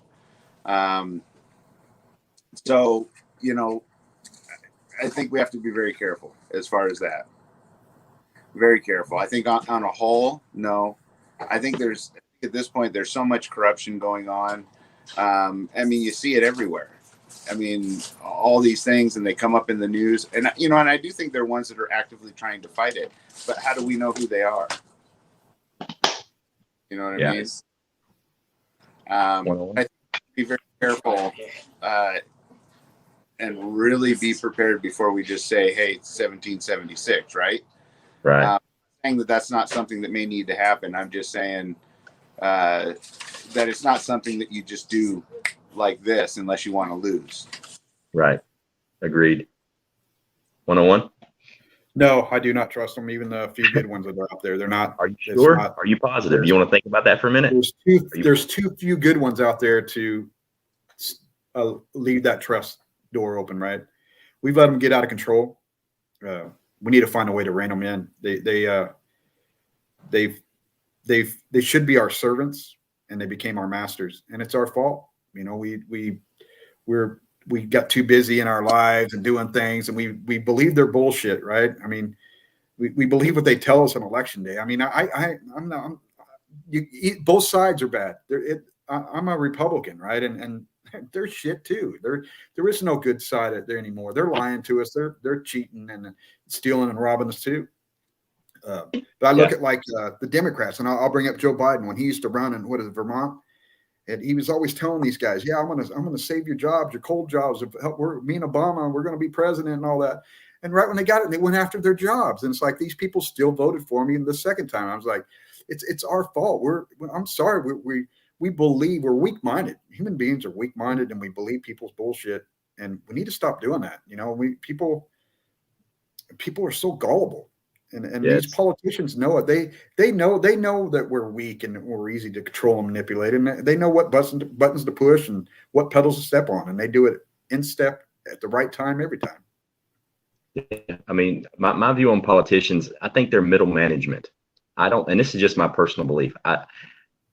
They're not calling the shots. They're dictating to us. And I don't think there's ever been anybody that woke up one morning and said, you know what, I'm going to go into politics because I know I'm an asshole and I'm really good at lying to people and I can be a really good criminal and get away with it. I think honestly, I think probably 90, maybe even 95% of people that go into politics actually go into it with good ideas and they're good people. They get corrupted. But at some point, they catch that cancer. Yeah. And they have to make a decision. Hey, either I'm going to get out of this and lead a normal life, or I'm going to have to play ball. And all of a sudden, and if you go back through somebody's political career and you watch them when they begin, when they're starting out, you can see their morals just go to shit, and you can see them change throughout the years if they're a successful politician. It's like one day somebody flips a switch and now they're batting for the other team. And I don't trust any of them. I really don't. I mean, local officials maybe for a while, you know, until the ego kicks in and then you start seeing them getting new cars every 2 months and a bigger house. And, you know, they're supposed to be working for the people, but they're just abusing the people and they're abusing the power. So they're supposed to be working for the people, but they don't. They work for corporations. They work for foreign governments, foreign powers. They don't work for us anymore, right? They haven't for a long fucking time. They don't. Yeah. Their concern isn't us. Their concern is who's got their hand in their pocket, and that's how it is. That's what I'm saying. We got to find a way to rein these people back in, or they will single-handedly destroy our country, right? And us being the silent majority isn't working. We need to step up and say something. We need to write letters and send emails and phone your congressman, your senator, your state and local officials. You know what I mean? Your governor, your state legislature. You know, you have a legal right to set up an appointment to meet your congressman and your senator. Right? You know, you can meet them in your hometown or in DC. They're required to meet you, right? They're required to do that. We need to tell these people that, you know what, I'm not happy with the way you're doing your job. And if I have to, I'll vote for the other side. That's how pissed off I am at you. At least that side's fucking fighting and they're fucking winning. You know, you're over here, you're bowing down and you're not doing nothing for me. Because the Republicans, I'm sorry, they're a bunch of pussies. They're not doing nothing. Yep. Right. Okay. Well, I think Ghost is right. There are some that go in with great intentions that I think are honorable people that really want to make a change, but then when they get there, they find out what we all want is the truth. They find out what the truth is, and it's not good news. They find no, you're not going to get anything done unless you do it this way, and you have to make compromises. And I don't think that should be. I think people should be able to go in with character and not have to compromise those or compromise the people they're supposed to represent in order to get things done. A perfect example is when these bills come out, like there's another one that's working right now. I forget which one it was, but they slide in all kinds of other stuff. What? Why can't it just be one thing to be dealt with? Why do we have to say, well, I'll say yes to that if you slide in my pet project? Well, that's a political tool. So let's say I come up with a bill to pay everybody's insurance, health insurance for 1 year, right? That looks really good. And you're going to come up with another bill that's totally against what I'm going to vote for, right? And I can't stand. Let's say you're going to say we got to get rid of Second Amendment. Everybody has to get rid of their guns. So now I'm going to veto. I'm not going to vote for that bill. I'm going to vote against that bill. The other side's not going to talk about you stood up for the Second Amendment. They're going to talk about how you didn't vote for free healthcare, right? That's why they do that. They use that. They use that as smoke and mirrors to use it against you, right? Hey, we're going to give you, Rip. We're going to pay your house off for free, right? We're going to do it. And this other guy goes, yeah, but in that bill, he's got to give up all his guns. Oh, we're not doing that. Now I'm the asshole because I voted against that bill, and now you're mad at me. For tax but you don't know about you. They're not going to tell you I voted against the Second Amendment. Yeah, voted to protect it, right? And that brings up this next question. This is a doozy. Do you guys see 2A being compromised or changed in any way? How do you think this will happen? And do you see compliance from the people as a whole? It's a good question, and I got an answer for it. An honest answer. Well, I believe it's going to happen, and the history shows how it's happening in other countries like Canada, Australia, Europe. At some point, they're going to ban guns here, whether we like it or not, whether we gain or lose control. They're gonna manipulate. They're already telling you that they'll load up the Supreme Court. If things don't go their way, they're going to change it, right? We're at some point. I'm not going to say 6 months. I'm not going to be the guy that gives a date, right? Maybe in our lifetime, we're going to lose our Second Amendment right. And the way they're going to do it is simple. It's easy. Most people are going to give their guns up. They're going to outlaw guns, all of them, right? They're going to outlaw guns. You probably get to keep your shotgun and maybe a .22. Just like they do in some countries, right? I think Australia, you can keep a gun for hunting and things like that. But for the most part, the rest of our guns are pistols and handguns. We're going to lose them. And what they're going to do is they're going to make them illegal, and then it's going to be a felony to have one. And we're going to go through a thing just like we're going through right now with the Rona stuff, whatever, right? And people are going to be desperate. They're going to be out of work, right? They're going to need money. And the government's going to come in and we're going to do a gun buyback. And Ghost, I'm going to buy your AR-15 for $200. You bring your AR-15 down here. You got 2 years. They're going to give you, let's say they give you 2 years to do this. And they say, we're going to give you 2 years. And in that 2 years, they're going to collapse the economy. Maybe they're just practicing to do it right now, but they're going to collapse the economy again. You're going to be out of work. Maybe your taxes went up high and you need money, right? You're a guy like me. You got a kid, you got to feed him. And you're going to grab your guns and you're going to go down there and you're going to get $200 a gun. And that's how they're going to get a big chunk of guns, because most people, believe it or not, are going to do that. Look at Australia. They did it. And I love Australia, right? They're like our sister country. They walked up and handed their guns. The majority of the people handed them their guns. That's going to happen here. Believe it or not, it's going to happen here. And so what else they're going to do to get them is they're not going to go door to door. Everybody's with all this bullshit. They're going to go door to door. They don't have the manpower to go door to door. They don't know that everybody, where all the guns are, right? There's a lot of guns out there that are not registered, that have been in their family, the 80% guns, whatever. There's too many guns out there. But how they are going to get them, though, is after that two-year span goes by to where you could have returned in your guns, it's still going to be a felony to have one. You know what's going to happen? You and your brother's going to get in a fight. He's going to call the cops, turn you in, because they're going to come and get them then, right? Or you and your wife are going to have an argument. Cops are going to come in and they're going to go through your house and they're going to take your fucking guns, and then you're going to get a felony, right? So at some point, that's how they're going to get the guns. They're not going to get them all, right? But eventually, most people will give them up, and through attrition, by breaking the law, right, or the law enforcement coming to your house for some reason, you're going to lose your guns that way, right? Read the first part of that again. Do you see 2A being compromised or changed in any way? Oh, that's a tough one. I have a little difference of opinion than Prepper 101 in the sense that I don't think they're ever going to stop trying to do it. I think we're actually soon to see some of that stuff washing out, because I think they've pushed it to the extent to where people are backed into a corner, or at least feel that way. But the way, like what he's saying is, I think they're not going to just come right out and outright ban it. They know that's just going to be, unless they just want to start, the beginning of a civil confrontation. But they don't need to. And that's why whenever I hear people say, oh, they'll never, or they don't have the manpower. Now, the manpower one, they have a point there that would take a ton of manpower with the amount that's out there. But what I will say is this: that's not how they're doing it. They're already and have been doing it for years and decades now.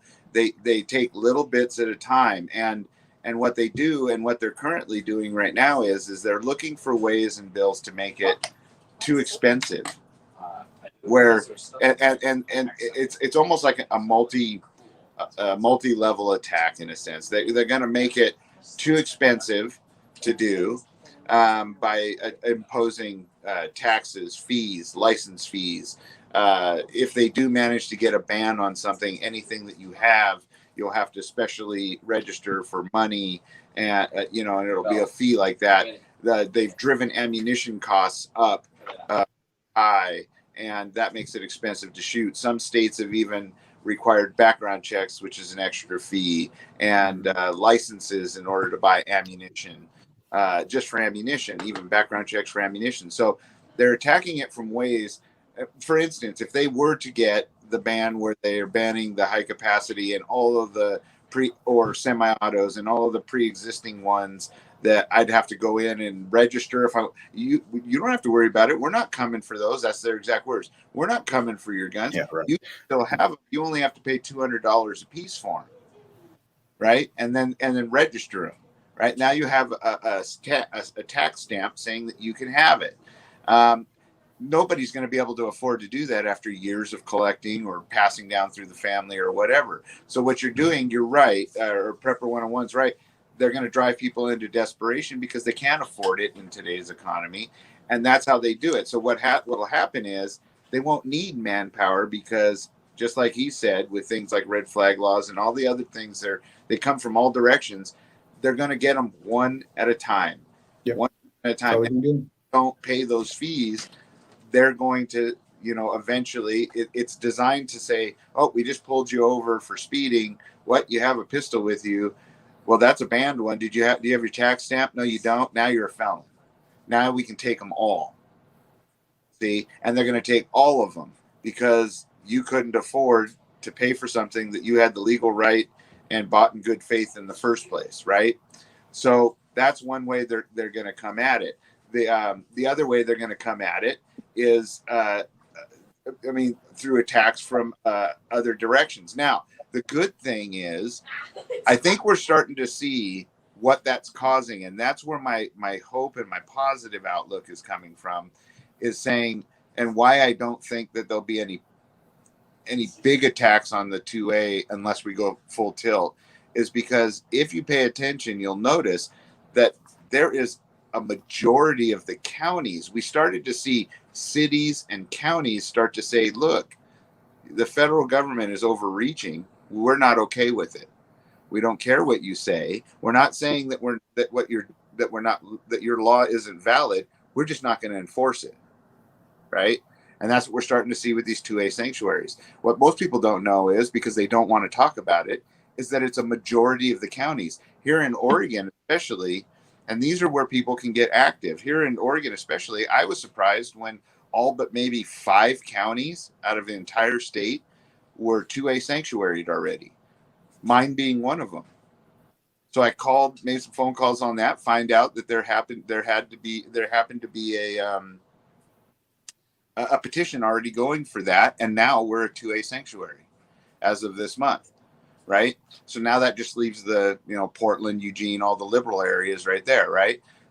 But what that shows them is that a majority of the state, when they look at it and see all these counties, with except for a handful that are pro-gun, except for maybe in the high population areas, they know they're not winning the war, and they've got a problem if they try to push things. Not to mention, I think it was 21 states, or it might be even more now. It might be somewhere around getting close to 30, where the entire state is a 2A sanctuary and has things like constitutional carry and stuff like that. So I think that they're trying to figure out ways, and they know they can't come head on, because they can see by the pushback they're getting from states, cities, and counties that it's going to be a battle.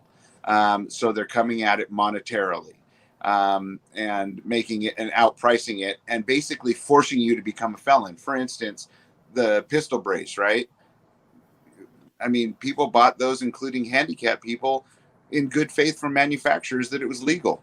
So you're going to tell me that if they change the law, or not a law, it's actually a rule or a ruling or an interpretation of the ATF. If they change that and I don't follow whatever their new guidelines are, I could become a felon? That's not right.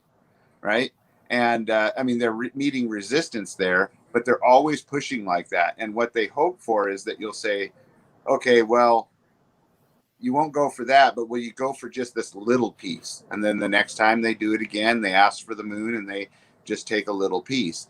That's how they're going to come at it. But they're being more aggressive now. And what I'm worried about, as far as the future for the 2A, is the fact that they have an agenda that they know that has to happen rather soon, because they're trying to push other things.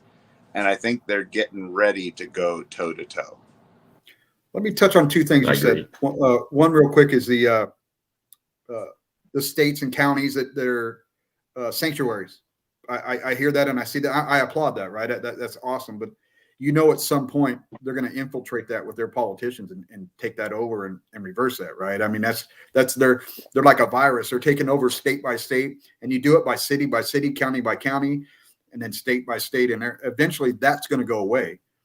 And the second one I want to point out, I totally agree. Biden's already talking about, what was he trying to do, a $300 tax on all the guns and all that, and $20 on each round, whatever, of ammo. So they're eventually, as this goes back to what I was saying earlier about people turning you in, right, and your family, right, red flagging you, is what they're going to do is they're going to make guns to where they're so expensive that for a short amount of time, not a lot of people buy them anymore. So you're going to have a generation that loses the knowledge and education and just sheer history of owning a firearm. And so they're going to become more anti-gun. You're going to have more anti-gun people out there, and they're going to be your family, right? And so you're not going to pay your kid's college tuition, and he's going to call the sheriff, and they're going to come over and take your gun, right? They're going to breed our children into being anti-gun, right? They are, and trust me, they're already doing it in our schools. They're teaching them to hate their parents right now, and be rebellious against society in a whole. But that's another extension what I was talking about earlier, as far as your family turning you in. There's literally going to be people turn their family in because they own a gun, because they're going to be so brainwashed at being anti-gun. Thank you, Prepper Nerd. I appreciate that. That's awesome of you, man. I really appreciate it. I love you too, Gemma. I got a kind of a weird take on it. I think we will see 2A getting messed with. And here's my fear. If the Supreme Court gets stacked, it's over. It's over. Because the Supreme Court's main job is to interpret the Constitution. If the Supreme Court gets stacked, I think there's going to be a whole bunch of back and forth, and I think there's going to be a tit for tat. And I think they're actually going to try to legislate a change to the 2A. They're not going to take it. They're just going to legislate, and they're going to change it. Once they do that, it's going to set a precedent. And at any time from that point forward, they can always go back and change it without votes, without help. And if that doesn't happen, the only other way I really see an effective way to remove firearms is to basically starve people out. They don't need to come knock on your door if they can get you to bring it to them. People in the public that aren't prepped, that don't have ways to feed themselves, if it's known that, hey, bring your weapon up here, you get a box full of food, bring your weapon up here, people with kids and families that have, a couple of shotguns or handgun or pistol or this and that and the other, they're going to do it to feed their family. And then those are the ones that they're going to turn and start ratting on other people. And I honestly, I hope it never happens, but I think that the only way it's going to really get momentum is one of two things have to happen. The Supreme Court gets stacked and they make a change, and that's their job, is to interpret the Constitution. The other thing I see is the 2A sanctuaries. And I knock on wood, this doesn't happen, and I hope I'm wrong. But I think now that that's gained a lot of ground, that's the main defense against the 2A, or against them messing with the 2A. I can literally foresee some mass casualty events involving weapons, and that getting publicized and the media getting behind it. And it's all because it's these 2A sanctuary counties or 2A sanctuary states, not the rest of us. Then you see the federal government not releasing any state funds back to these states. It could get really, really weird. I hope they never do it, simply because there are so many on the streets here in the States. They're going to have to get really, really creative if they're going to come after them, and they're going to have to come after them from different angles. Look at it from a military aspect, right? They're going to see that there's enemy strongholds that have guns and that they're allowed to have guns. So they're going to focus their attention on those areas, and they'll whittle them off one by one, right? Until they take that state over. And they'll whittle it off, and there'll be shootings or whatever. There always is for some reason when a Democrat's in office, but they'll whittle that away, and then they'll take over that state, and that'll be one less state they got to worry about, and then got another stronghold for their elections. But for them to go through to do their socialist agenda, because let's just call it, that's what it is, right? That's what they want. They want to do their socialist agenda. You can't have an armed society, right? Because they know this already. They know in the end, in a short amount of time, what it only took like 6-7 years for Venezuela to fall. They disarmed them, right?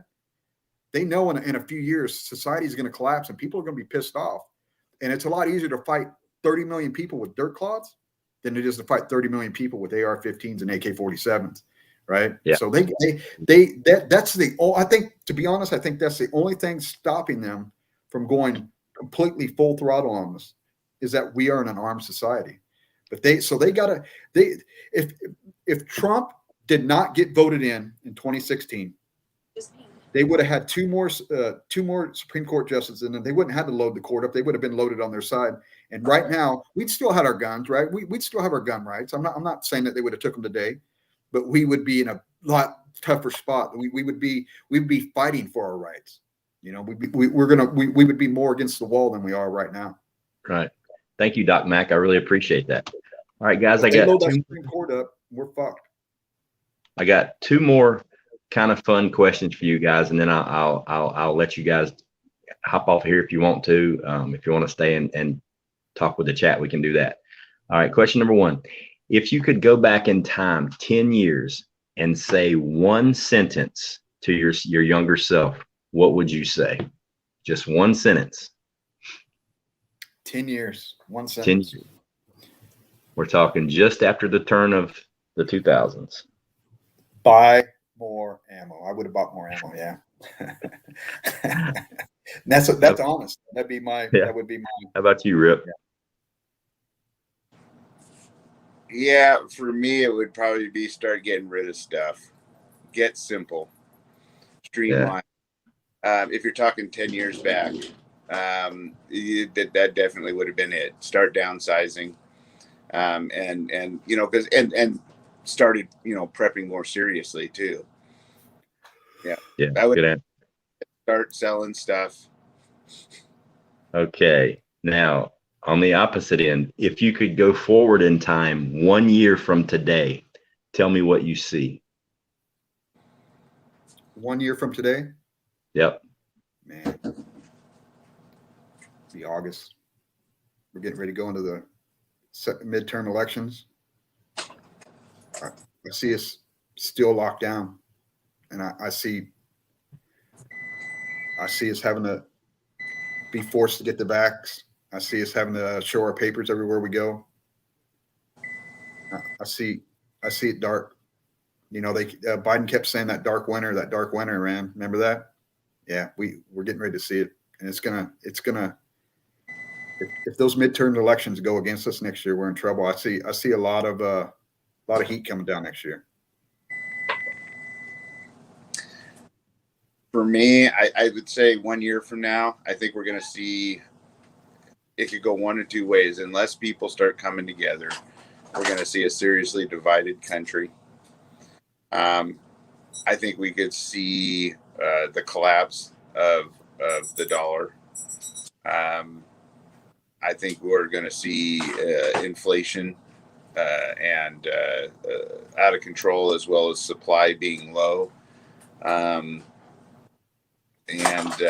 You know, I honestly quite possibly think we could see foreign countries in here owning more of our country than we thought.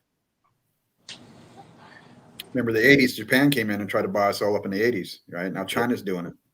You know, I've made a comment about it several times before. You know, from a strategic standpoint, if I was the head overlord in charge of all this stuff that we talk about happening, you know, I would run some rehearsals. I would run some practice drills, like I don't know, maybe crashing a few grids, maybe shutting down the oil, maybe when all those proud Texans were banging the chest about secession and we can survive on our own and we have our own power grid, and somebody said, "Here, hold my beer," and they fixed that problem real quick. Yeah. You know, and showed how weak the system actually is. I don't know, maybe I would run a few tests, and then say about mid-November, in the middle of winter, I would wreak havoc on everything. And, you know, if that stuff happened and you live north of the Mason-Dixon line and you heat with heating oil, and this goes down in November or December, and we have as bad a winter as some people are saying we're going to have, a lot of people are going to die. You know, and I think if something like that happens, if we have a major event this winter, I think 1 year from now, we're going to be living in a completely different world. You know, I think an event like that is going to be a nexus event. It's going to go one or two ways, you know, and I think a year from today, we're going to be living in a completely different world than we are right now. It could be a lot better. It could be a lot worse. It could just be different. I don't know, but I don't see this wear your diaper, stay at home, wait on a stimulus. It can't just keep happening for another 12 months. People are going to lose their damn mind, you know. So I think there's going to be a shit or get off the pot moment for somebody and for several of us. And I just don't see what I see right now staying that way for another 12 months. I just don't see it. Yeah, that midterm elections, that's something's got to go on around then. They got to sway the world, because they have to keep their power, right? Their grip on power. So right, whatever they got planned, now it's not going to be this a little bit more than a year, between August and maybe October-ish. Something's got to go down. There has to be something big go down for them to work in their favor. You know, it just doesn't feel right. Thank you, Zah. I appreciate that. Thank you very much. Well, guys, that's all I have for you questions wise. I mean, we've been on here for almost 2 hours. If you want to bolt, you know, what you got? You got something to say? Rip, go ahead. I might have to go because I got dinner. Go ahead. Say what you got to say. what I will say is this one, if I always look for people to be there should be a proactive way. I mean, there's always something you can do.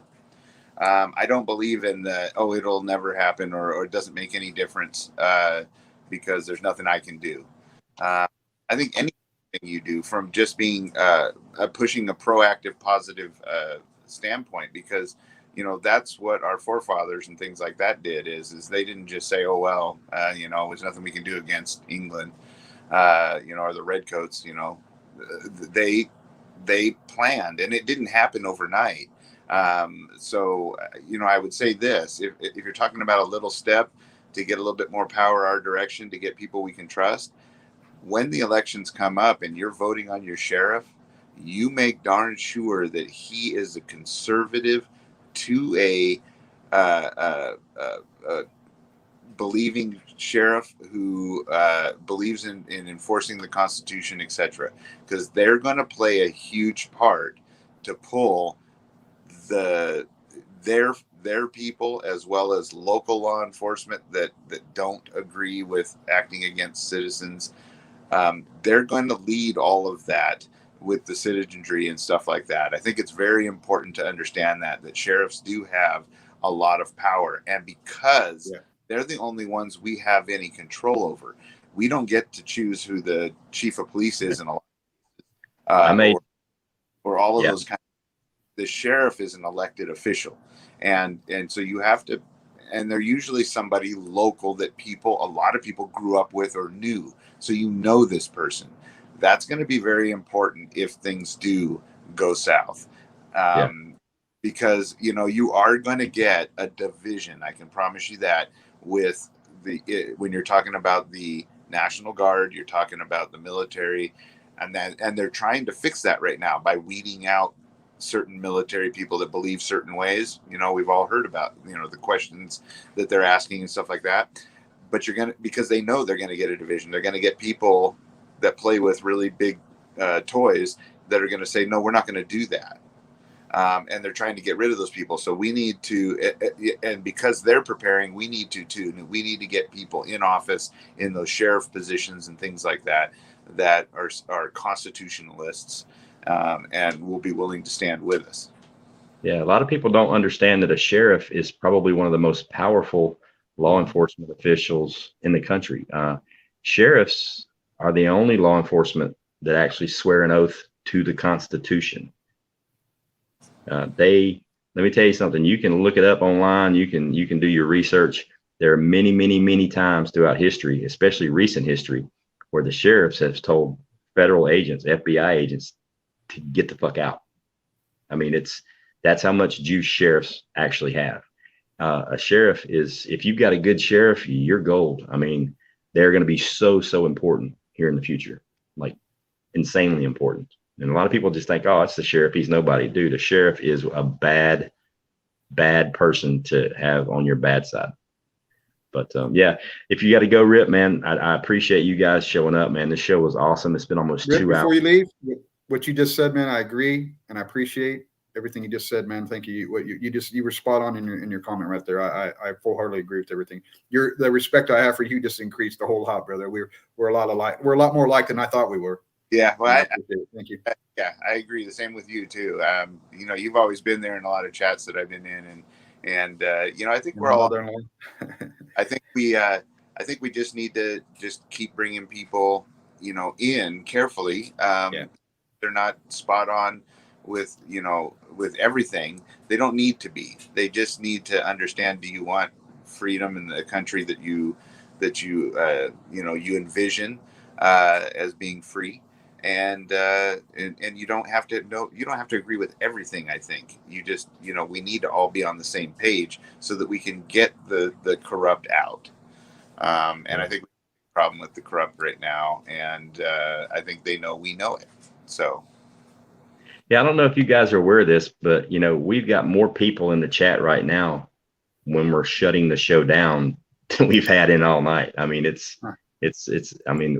chat has been insane tonight. I expected nowhere near this many people, simply because of everything going on with Rudy getting his 100,000. But I want to just thank everybody in the chat for hanging out. And Rip, if you got to go, man, I appreciate you doing the show, man. It was awesome Thanks so much. You're welcome back Thank you, Rip. anytime, I still brother. got a few things to say, but thank you, Rip. If I can bounce back in, I will. All right, buddy. All right. Thanks, God guys. bless you. Thank you. It goes, I kind of wanted to say a few things. I don't want to get, I don't know. I don't even know how to say it, but I'm a prepper and I love the prepper community, right? We always get a bad reputation. You know, we're the conspiracy people. We're always out doing crazy shit. You know what I mean? The whole world thought we were crazy. And then a year ago, we had some respectability, right? People kind of looked, oh man, maybe those people aren't so insane, but we're kind of, our community is going downhill again. And I'm not calling people out, but I'm going to back away for a little bit. People are making comments and videos out there and making statements that aren't true, saying things that are happening and they're not. And Right. it bothers me. You know, look, dude, I'm one of the biggest trolls on YouTube, right? But I'm not going out there destroying people, lying, making up stuff. I don't care if I got 1 subscriber or 1 million, right? I'm not here to make money. I'm here to learn. There's a lot of people out here in this chat room and many others. They came out of the bushes because they felt like we did. You know what I mean? They were scared. They knew something was wrong. They quit watching CNN and all the fake news. And here we are, our community and some of our channels, we're following along those guidelines where we're doing fake news. You know what I mean? We're just saying stuff with no accountability. But yet we're sitting there going, you know, the news media, they can say whatever they want without any persecution and all that, but we're doing that. We got people out here doing that, and we need to be more accountable. We need to verify things before we go out and say things. There's some things, I'm not going to get too deep into it, but there's things being said out there that are not fact, right? It's because somebody told them, their friend told them, and they didn't verify anything. You know, we need to do that. And Yeah, I'm going to give you my personal perspective of the food shortage right here. I don't see it. I'm sorry. I don't see it. I don't see it. Me and my boy just did an 8-state run a month ago, and everybody had food. There was food everywhere. Everybody keeps saying California doesn't grow food. We grow the most food in the whole fucking union. We grow the food here. We don't get water. And where I live, we don't get water from Texas here. We have our own water here. We have mountains that make snow. We grow our own food here. I live in a place called the San Joaquin Valley. We grow the most food here in the world in this valley. The best food, everything. The farms are growing. Rain doesn't irrigate our crops here, right? We have rivers, streams, lakes, dams, right? We pull water from the aquifers. All this bullshit that we're running out of food. California don't have it. I challenge anybody to meet me at the Grapevine on I-5 up here, and we'll go take a drive for 10 hours. I'll go show you farmland. You'll shit your pants. There's so much of it. And it's here. They're growing it. They're growing more food here this year than they did last year. Every year we grow more food. And I don't believe there's a true food shortage. And I think people are freaking out about it. And it's freaking people out. And what are they doing? They're going out buying more food. It's a logistical shortage. I don't just walk into the grocery store and see something missing and go, oh, well, there's a shortage. Go talk to your people that work at your grocery stores. Go talk to the managers, the department managers, the lady over there working at the freezer, right? Talk to them. What we got here, if you guys don't know how things work, food gets planted, a seed gets put into the dirt, it gets irrigated and it grows. Then they harvest it, they put it on a trailer, and they take it to what's called a cold shed, right? And it sits in that cold shed. It's sold to a distributor somewhere, right? If that distributor does not come get that food in so many days, right? They move it out of that cold shed because they got to rotate and bring other crops in. So your food's sitting out there rotting. I've heard one YouTuber say yesterday, I bought some tangerines and they rotted in 3 days. Well, this is the reason why. It's not because there's a food shortage. Tangerines don't rot because there's a food shortage. Tangerines rot because they sit outside in the sun because they've been taken off the vine. They're ripening. Right? They sit out here in this valley. It's 110, 115 degrees, and they're going bad. And it takes a while then you got to wait for the truck to take it to the distribution point. And then you got to wait for the truck to take it to the grocery store. There's not enough truck drivers. We are shorthanded on truck drivers. We need more Dusty Datas out there, right? We need more prepper steadings. There's a logistical problem with not having enough means to get the food to the stores, to the distribution plants, right? And so, and all this stuff in the grocery stores, I'm telling you, I see it. I got pictures here too. Freezer, right? There's no food in the freezers. So if I was like some YouTubers, I would take a video of it, and I would go make a video saying, my God, there's a food shortage. We're all going to die. You better buy everything right now. Buy it all right now. It's bullshit. Go ask your manager at that department why that freezer's empty. Go ask them. I do. Do you? I do. And you know what they're telling me? I get 2 different stories. The freezer's broke. They break down. They run 24 hours a day. People opening all those doors. They're running hard. They break down, right? They break down. You got to fix them. And you know the second one I always hear? Man, a bag of fruit busted open in there, and we had a health inspector come in here. And I mean, they're telling me this. They shouldn't even be telling me this. Yeah, bag of fruit broke open in there, and it grew some bacteria on it. So we had to clean out the whole freezer case, throw the food away, and clean it. And we're waiting for the inspector to come back to sign us off. So before you guys going out there lying to people, misinterpreting people, and damn near what I'm going to call fear mongering, go talk to somebody. Go find out why that freezer is empty, right? Don't just jump to conclusions. I'm telling you, Prepper 101 loves vegetable beef soup. I love it. I eat 2 cans a day. And if you followed me after I went through the aisle, it looks like there's no soup in there. Like I buy 20, 30 cans of it. And I can see some of these people coming in behind me, not knowing what I did, and go, oh my God, there's no vegetable beef soup. They don't have enough beef to put in the vegetable beef soup. I better go make a video about it. Bullshit. Go talk to somebody. That makes a lot of sense. Right? That makes a lot of sense, especially from the stuff that I've seen, because I haven't had a problem getting anything ever at all. The only thing I did notice, and it would be a stocking issue. And I asked several of the people at my local grocery store I buy, what's the deal with this or what's the deal with that? Because what I would notice was that one day the milk, bread, and eggs would be completely stocked to the roof. The next day they were about halfway done, but something else would be stocked to the roof. It was like a rotating shift on it. And I asked him, I said, what's the deal with this, your stock going up and down, up and down? And he said, it's transportation, man. He said, we just can't get it here. It is. He said, it's sitting in the warehouse there, but they had a limited amount of drivers and trailers that were running, but because everybody was basically panic buying, they didn't have enough vehicles to get the stuff to the stores. So they had to basically split it up to where instead of them getting a shipment of milk, twice a day, they were only getting it once a day or every other day. That's why and those trucks can only haul so much weight. You can't put 20 pound shit in a 10-pound bag, right? So there's only so many drivers. They can only drive so many hours a day, the way they got them regulated. And some of it too, a lot of people don't know this. I thought people did, but if you don't, I'm gonna give you a little education on the grocery store. Most grocery stores only have a 3-day supply of food for that little region. And so if people panic buy and go in there and they buy all that, you dwindle that away. Well, that truck's not going to show up for maybe 3 to 5 days. They don't stock the grocery stores every day. They might stock on 3 every 4 days. And it all depends on where you're at.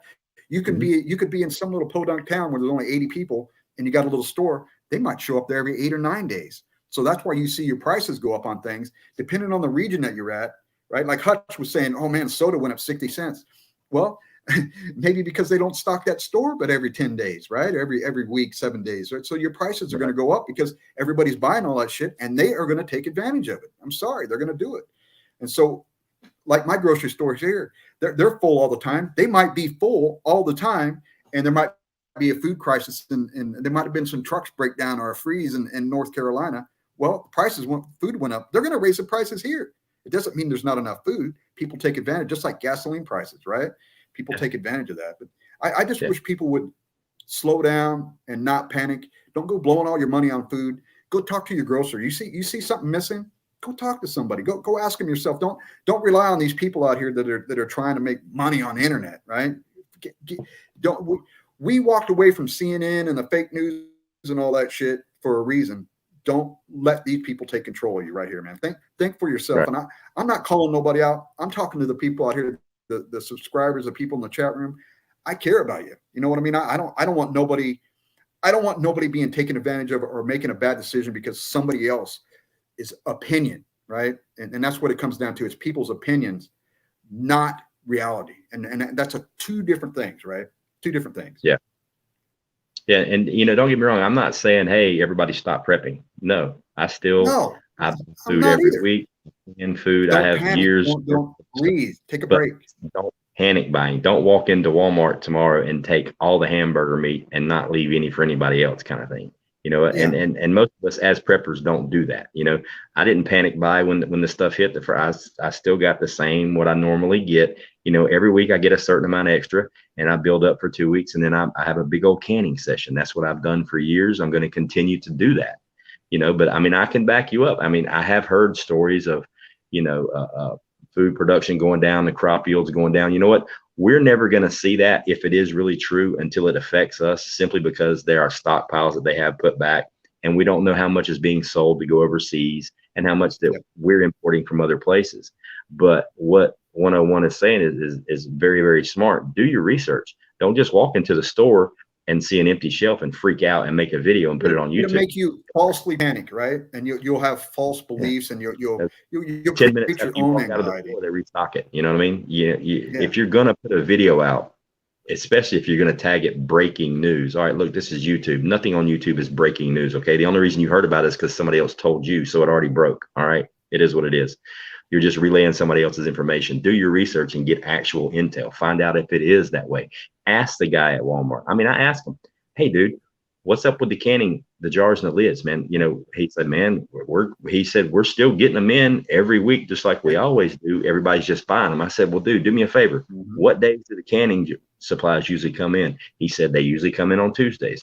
So Tuesday, boom, I was there, and all of a sudden I started getting lids and I started getting jars, but I didn't buy up everything. You know, I got a case of jars, a couple of boxes of lids. I left some for everybody else because I'm prepped. I already have some. I don't need a whole bunch more. I don't need to buy 6 cases and look like an idiot going through the checkout line, you know, and that's what people were doing. That's what created the shortage. It wasn't that nobody was going to work and they weren't making the jars.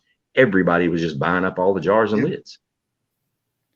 And just because you see a shelf empty, you go to Walmart and this, whatever it is, you're buying brand X and it's empty and it's all gone, doesn't mean they don't have it. Just they haven't restocked it. Walmart doesn't restock all day long. They got certain times of the day that they restock. And if you show up at 2 o'clock and there's nothing there, they might not restock until 4. The next shift is going to do the stocking, right? It's just because it's not there doesn't mean they don't have it. Go talk to somebody that works there, right? I heard the exact same thing about mason jars at Walmart, right? They're hard to find. But I went and talked to a guy. He told me the exact same thing. He goes, we just can't keep them on the shelf, man. People just come in here and they buy them. But just because you go in the frozen section and you see no food in there, right? Or you see no vegetable beef soup, go talk to somebody. Maybe they didn't restock it. Maybe Prepper 101 came in there and bought it all, and because he's hoarding and took it home, right? Good thing. And they probably got it in the back, and they go, "Oh, let me go in the back. Oh, here you go. Here's your soup. Sorry." Never worked in a grocery store. Those stockers will tell you they love it. They'll purposely, if Walmart, you'll see them stacking up pallets of stuff, shrink wrap down every aisle, and it just sits there for hours. And they purposely love to wait until those shelves are just about empty, if not completely empty. You know why? Because people are lazy. They don't want to have to rotate the inventory. So if they can get it all out, then all they got to do is just walk up and throw it on the shelf. Otherwise, they have to pull everything that's in there to the front and put the new stuff in the back. They sit there and watch it and wait. I can't tell you how many times I've got stuff off the pallet sitting in the aisle. I've got canning jars that way. They were still shrink wrapped when I walked in the store. I'm like, hey, bro, can I get a case of those? Yeah, sure thing, no problem. He opened it up and gave me a case. You know, so I don't think it's a production issue. I think it's completely 100% supply and transportation. 100% logistics, man. Yeah. Like Walmart, buying ammo, right? I used to go there and buy some ammo. You know, I found out they only stock the ammo case at 6 in the morning, and that's it. They're not gonna go in the back. There's plenty of it in the back. They go get it.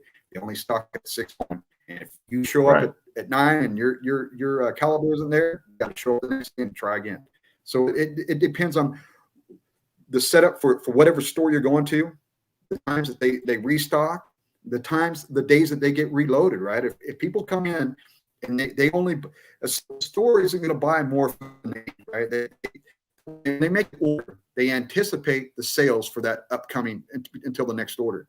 And so if they order 3,000 Hot Pockets and people come in and buy 4,000 Hot Pockets, they bought everything they had plus what was in stock. They're out of Hot Pockets, and you're out of Hot Pockets till the next truck goes up. And the trucks are hard to find, right? It's hard to find truck drivers anyway. I just don't want people to panic and and make How bad many decisions. jars There's do already you enough have? shit going on. You don't need to add it. Yeah, here's a good question. Ghost, how many jars do you have, and what is your most popular size? My most popular size is the wide mouth quart. If I can't get anything other than wide mouth quarts, I'm a happy man. How many do I have? Honestly, I don't know. I can tell you it's in the 3 digits. I can actually tell you it's probably in the 4 digits, to be honest. So yeah, I like jars. Every time I go to the store, I get a case. If there's a case there, I get a case. I don't care. If I go twice in one day, I'll get 2 cases. Not because I need 2 cases, but because it's there and I want to make sure when it comes time to can stuff, the last thing I want to worry about is do I have enough jars and lids? And I've been doing that for 3 years. So that's not something new. That's not a panic buy thing. But I can't tell you the last time I got more than 1 case at a time. Actually, I can. I got 2 cases when they first came back into heavy stock. I just grabbed 2 cases, only because there was 8 on the shelf. I'm like, yeah, I'll take 2. But yeah. So if anybody else out there in the chat wants to hop up here, I know Gemma wanted to come up and say hello. Gemma, if you're still here, I'll drop the link. And anybody else, Backwoods, anybody want to come up here? I'll hang out for a while. Yeah, Mark, it's easy to get the numbers up there. I'm 100% sure I'm over that mark, but I've never actually counted them. At least, I mean, I've counted them before, but we're talking a couple years ago. And cannons, it's easy. I can't believe I was almost an angry prepper feels the same way. I was like afraid of it. You know, there's nothing to be afraid of. You do. It's just like cooking regular food, and it's easy. It's addicting. Yeah. What's going on, brother? I was hoping you were going to invite me on. I am so starstruck. I with Prepper 101. I just, brother. You want an autograph or? Hey man, you guys. Doc Mac. Hi, Gemma. What's up, Doc Hello, Mac? Backwoods. Hey, Hello, hey, Gemma. Hey, Gemma. Hey, Ghost. How you doing? Good, Hey, Purple sweetheart. 101. Good to see you again. Hey, Gemma. Doc, 10 man. 10 man. What's going on? Jeep. I'm gonna jump off in a second. I just wanted to tell everybody that I'm coming in chat, but YouTube's taking all my comments down pretty much. So What? yeah, I got hit last week because of a video I tried to put up. So I just wanted to say hi everybody, and I'm not ignoring you, everybody. It's saying hi and everything. It's just everything I put up on your chat gets immediately taken down. So Wow. I'm surprised That's great. they haven't let me go live. And so when you post that, I just hit it, and so Ghost, whenever in your stream, I'm like, hey, I'm here. Did they tell you how long it was going to be for? I don't know. They send me emails and stuff, and I was like, oh wait, what is going on? You know, they hit me for misinformation, and so I sent them a copy of my license, and I said, I have a license. What do you have? And I guess they didn't like that. And I said, I never preach for or against the jab. And I said, what are you against? I put up it was a 25-minute video with me and my son, and I just did battle dressings, or dressings that you might need if you did hiking or anything else. Mm-hmm. You know, if you'd fall and got hurt with somebody else. I just did I thought I did a really good job, and it was taken down within 5 minutes, and they told me it was disinformation, and I was like, wait a second, it was just dressings. It wasn't even my personal beliefs as a prepper. And Yeah, that's the way they get sometimes. I mean, YouTube can be sticklers, especially when they let a computer do all the work. Yeah. Christine, what's the easiest way to fill out canning? I'm nervous. The only thing I've canned is lemon curd, but that isn't like canning vegetables and stuff. Anyone you'd recommend to learn from? I'll show you. We do a live canning stream every other Saturday at 8 o'clock. This upcoming Saturday, Videos too. 8 o'clock, we're canning. I put the poll up in the community tab, and the last time I checked, Manwich Sloppy Joe was in the lead. But yeah, we can every other week on Saturday, and it's a lot of fun. One-on-ones can with me, Virginia Roots, Milkmaid. Quite a few people have canned with us live. So if you want to learn, hop on. You can ask questions the entire stream while we're canning. I'll do my best to answer it all for you. I'm not a professional canner by any means, but I'll do anything I can to help you. I've been canning for several years now, and it's a lot of fun. And if you've never done it and you want to do it, you should start doing it. It's awesome. Yeah, I'd say watch Virginia, but she's got some like time machine. I don't even know if you get to really see her can. Just like Virginia's in a class of her own, man. I mean, that's amazing. just wow. I Doc don't know. Mac, try getting a backup channel. Set up a backup channel. If you're having problems, set up a backup channel. Definitely do that, Doc. But Yeah, backup channel for you would be a good idea if you're going to get in trouble on the main one. yeah, the So Rebel we know who it can. is. So we know who your backup channel is. Name it Backwoods and Sexy. Other good channels. The Alaska Preppers got some good canning videos. Sutton's Days is awesome. The Rebel Canners do a good job. The person that really inspired me and got me canning hardcore was Guildbrook Farms, Guildbrook, Guildbrook Farms. She's got some awesome canning tutorial videos. And what do we got here? Teresa, thank you so much. I appreciate that. Thank you very much. Keto Homestead with Jess. She does some pretty good canning too. Yeah, Keto does. She does some really cool stuff too. She gets really Yeah, creative. Jess is really cool. Yeah, Jess She is did awesome. unstuffed bell peppers last week. Oh man, they look pretty good. That sounds good. Sounds real Hey, good. Moose Man. Hope you're feeling well. And Hoot Owl Holler. It's probably going to be a little while before I can start canning. I'm starting this new business that I've been doing, and I mean, I had a guy call me at 7:30 last night wanting me to cut his yard, as quick as I could, and I'm like, yeah. So I went and done that today, and I've just, man, I've got training session coming up. I'll be gonna right an back. all weekend deal. I have to go take a back an Arkansas. I'll be right back. Okay. Yeah, yeah. I got a whole training session I got to go to real early coming up on the 21st, and we're going to be there all weekend and probably won't be home till late Sunday. So one of these days, hopefully, if things slow down, I will start canning a little. Nice. But Well, hopefully you keep staying busy, man. I wanted to come on here mainly about 101, some of the stuff you were saying. And, I made a video today, and that's exactly what I was talking about, is that it's not that the food's not there. It's the whole fact of it's a logistics issue. It's people are not people. Look, they made it to where you made more money to be off of work than to work. And so we've had this year basically of this law of this laziness, because that's what it is.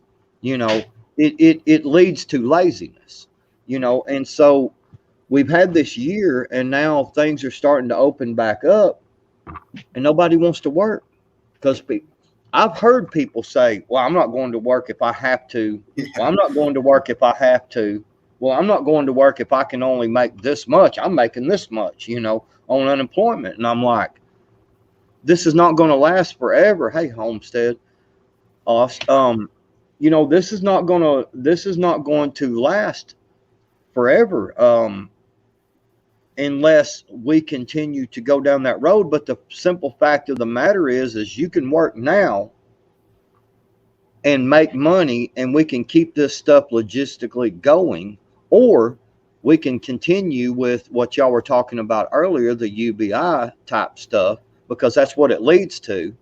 And then they tell you when you're going to work. And if you don't think, this is so crazy, because when it comes down to it, you're going to be told what you have to do when they are giving you the money, just like y'all were talking about with the rent and things like that. And, you know, they're going to tell you when you work for this money, you're going to have to do certain things. Okay. Because we all know workers, I mean, you have to have workers to make the world go around. There has to be people to grow the food, people to, you know, to stock it, and people to, you know, move this food around, all this good stuff. So it's really crazy to me that you would take money to not work because you make extra money to not work, and then you turn around, and because there's nobody working, there's nothing for you to buy with that extra money. I mean, you see where I'm going with that. I mean, at some point, you're finally going to be, you know, to where you are under that foot of control, because now you're used to that money, and they go, hey, you know, by the way, this, and that's what they want. Yeah, exactly. That's exactly what they want. Yeah, you're right. They're desensitizing people and re-educating people to live off a government program, and that's to live off socialism or the UBI. That's what you got to do. You know. I can kind of give a UK perspective on what you were talking about like you say about money, like, and government programs. Like, for me, I can honestly say, yes, I'm on a government assistance program. I get authority help because of what I have to live with and stuff, medical wise, whatever. But some people, like Backward said earlier about some people who choose not to work. There's people like me who try and apply for work. I apply for, probably in a week, I'm probably applying for 100 to 120 jobs a week, and I don't hear back from nobody. And I'm spending hours doing applications, going to job appointment, job match interviews, and I hear nothing. I prepare, I get my questions ready, I do everything I'm needing to do to get myself a job. And as soon as someone hears the word disability or autism or long-term health condition, they don't want you. Here it's ridiculous. It's like, I struggled to get my disability allowance.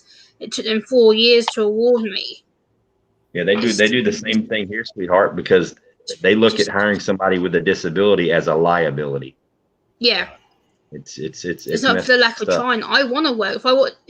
I want to be a productive member of society. I don't want to keep relying on a state government assistance program. I want to work. Like I keep saying to people, I'm like, even if it's 1 day a week, like, give me a nice office little job, sit me on a phone, or sit me behind a register in a retail shop, and I'll quite happily talk to people all day. Fine, doesn't bother me, but give me a chance. But no one does. But I'm desperate for work. If I could work, I would. Let's just say over the last week, you know, I've had these properties to do. I've had to, you know, go and get fuel, things like that. You know, I'd stop and grab a bag of ice here, you know, just whatever throughout. And plus I've been passing out some business cards, you know, and stuff, and trying to get in on some more properties. Man, I've seen more help wanted signs lately than, I mean, it's crazy. It's like there's help wanted signs everywhere. And there's people running around here that don't work, and and it's like, I understand. Look, I get it. You know, if you can go to work and you only make $300, but you can be on this program and you can make $600, I understand that. $600 is a lot better than $300 when you can sit on your butt and make the $600. But the problem is sooner or later, each one of these people have to understand that you are eventually going to be told where you work. You are no longer going to have that choice of where you want to work. Yeah, I know that. You know what I'm saying? Yeah, and Yeah. I'm not, Jim. I'm not saying nothing, about you or anything, or with, the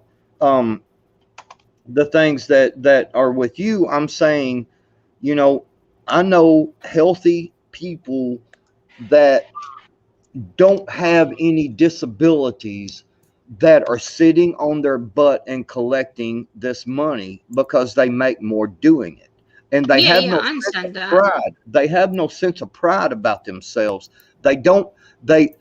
All they can see is that money. I see these people, I was thinking about the, when they give us the little stimulus stuff.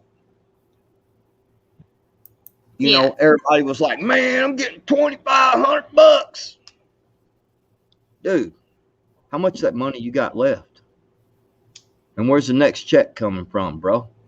You know what I'm saying? I get paid once every 3 weeks. Right.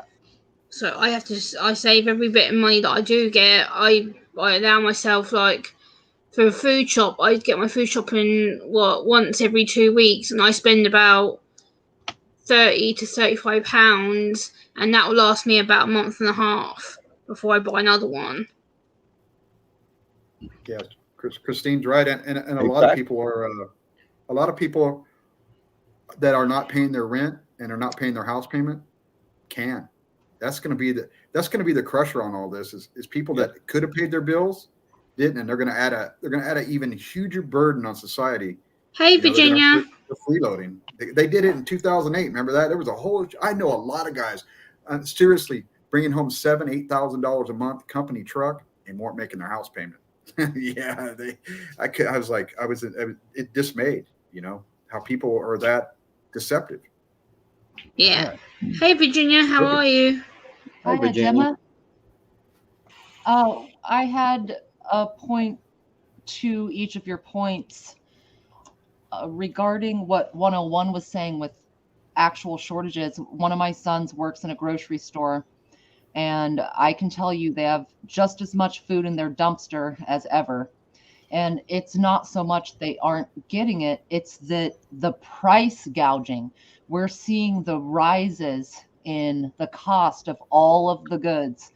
And if you still see a 50% off section by the meat area and the produce and the deli, and you still see those red line stickers, they've got plenty of surplus. Does that make sense? Yeah, it does. And it's idiots coming in buying 12 things of toilet paper, and they're stocking up and collecting dust for a year. If it's on sale and you got a good deal, yeah, buy 2. I do.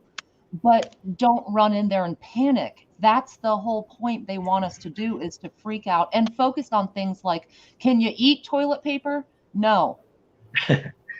Right? Yeah. So the controlling Virginia, of prices is what I'm agreeing as far as the shortage. I think it's pricing. Well, yeah, it's got to do with that. And Virginia, I said that too. All these crazy people running out there and buying these 2 or 3 baskets of toilet paper and no food. And I'm like, you do realize you won't need that toilet paper if you don't eat. Right. I said it to a lady on the line. I mean, 6 months worth of toilet paper. I asked her, you got 6 months worth of food? She goes, well, no, not really. I said, well, you're kind of defeating the purpose, ain't you? I mean, is it run that much? Well, Virginia, you bring up a good point, because I'm going to bring me in perspective here, right? Yep. I got a house full of food. I got 3 freezers full of food. So I don't buy food, right? I don't buy food like I normally would. You know what I mean? It's kind of like at some point I'm going, why?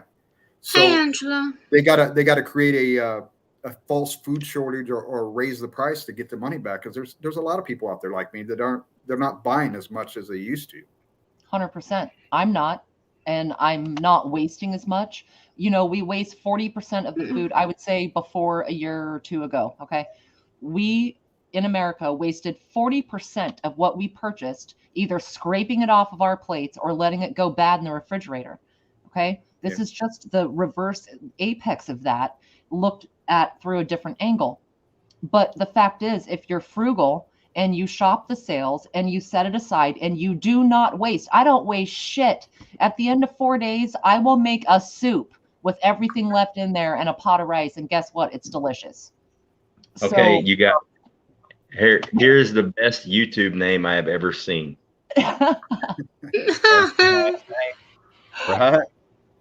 That So- definitely wins the prize. So I'm gonna really trip everybody out. When we got the stimulus check, you know what I did? I ain't gonna lie to you. I went and bought a big screen TV. You know why I went and bought a big screen TV? Because I have over 2 years of food supply. I have water filtration here.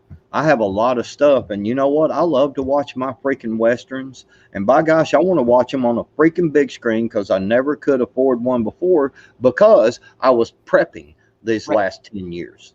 You know what I'm saying? I was moving myself into a position, you know, but I did. I ain't gonna lie to you. I went and bought a big screen TV just because I didn't have one. I never owned one. And I love to watch my Westerns. And by gosh, I'm gonna tell you, there ain't nothing better than watching a guy take a 6-gun, you know, 2 cowboys taking them 6 guns and shooting 9, 10, 12 times at each other, you know, without reloading. And you know, I love it. And I did. I ain't gonna lie about it. But see, I'm in a good position. You know, my wife has never stopped working this whole time, and I also had money that I'd saved and invested and was able to sell off things and paid everything off. We are debt free except for my mower payment. You know, it's $100. You know, I went and made half of that today. You know, just walking across the street and cutting a yard. You know, so I did. I ain't gonna lie to y'all, man. I like to be honest about stuff, you know. So there, because people were griping that people just went out and bought a big screen and they ain't buying no food. Well, god dang, I'm gonna be honest with you, man. If I buy any more food preps, I'm literally gonna have to add on to my house. Like I'm running out of room. Like, Start canning. Backwoods, start canning, man. right. Hi, Romy. I don't have no place to put it. That's my point. I don't have no place to put it, man. Howdy, Dude, folks. I'm About that telling you, shotgun like out there. we have 2 rooms in our house that there is literally a trail walking through to this part and to this part because of things that I have stocked up, man. Where else am I going to put it? But I made room for that big screen TV, bro. I'm just going to tell you. I'm just being honest, guys. You know. What's up, Roman Prepper? Hey, Ron. How's it going, guys? Hey, Roman Pepper. Can y'all hear me? Yep. Yeah. Okay. Yeah. I kind of had all my AV equipment scattered around the home office. I was like, where's my headset? And I was running around here about 10 seconds ago looking for everything. Actually, I'm gonna be honest with you. Your mic, your sound is probably the clearest, best sound I have ever heard on YouTube. Oh, wow. That's good. It's like, yeah, it's better than talking on the phone. You're very It's like clear. you're, it's like you're in person. Legitimately sound like a professional radio guy. Yeah, I actually got from my daughter the fancy mic, but it was in the background here, so Cool. I went with the gamer looking headset or the Rush Limbaugh headset, depending on I love when you So I saw might have to Rush. go out and get me one. Yeah, I might have to go get one of them. I like the way that sounds. Oh, they're great. Yeah, Y'all this sound started really out- clear. Yeah, this I'm started gonna out get just headset like an too. hour-long show. Oh, 101 good came on. Lord. I just realized you're on 2 hours and 33 minutes here. Yeah, it was a good show, man. You got a really good show. Like I enjoyed like it. I enjoyed said, talking to Rip. that was a damn good show. Those shows are always a good show. Like I always make sure that I arrive early. I think today I was like in there like 15 minutes before he kicked off, and I was like the second one in the chat. I was like, I'm here. I Yeah, think the that was only one the that beat second you one. was, I think, the milkmaid beat you. She was the only one. Yeah, I Yeah, think I think milkmaid got so. in. Yeah, yeah, it was a good show. I like to be nice and early to go streams. Mm-hmm. Because So usually did it's you? like 3:15 in the morning for me. I just saw Yeah, I was. on Instagram that they're planning to do I guess the pinch protest up in New York City. And in Rome, the ones who receive the pinch burn their cards in support of those who choose not to. Yeah. Oh, right. wow.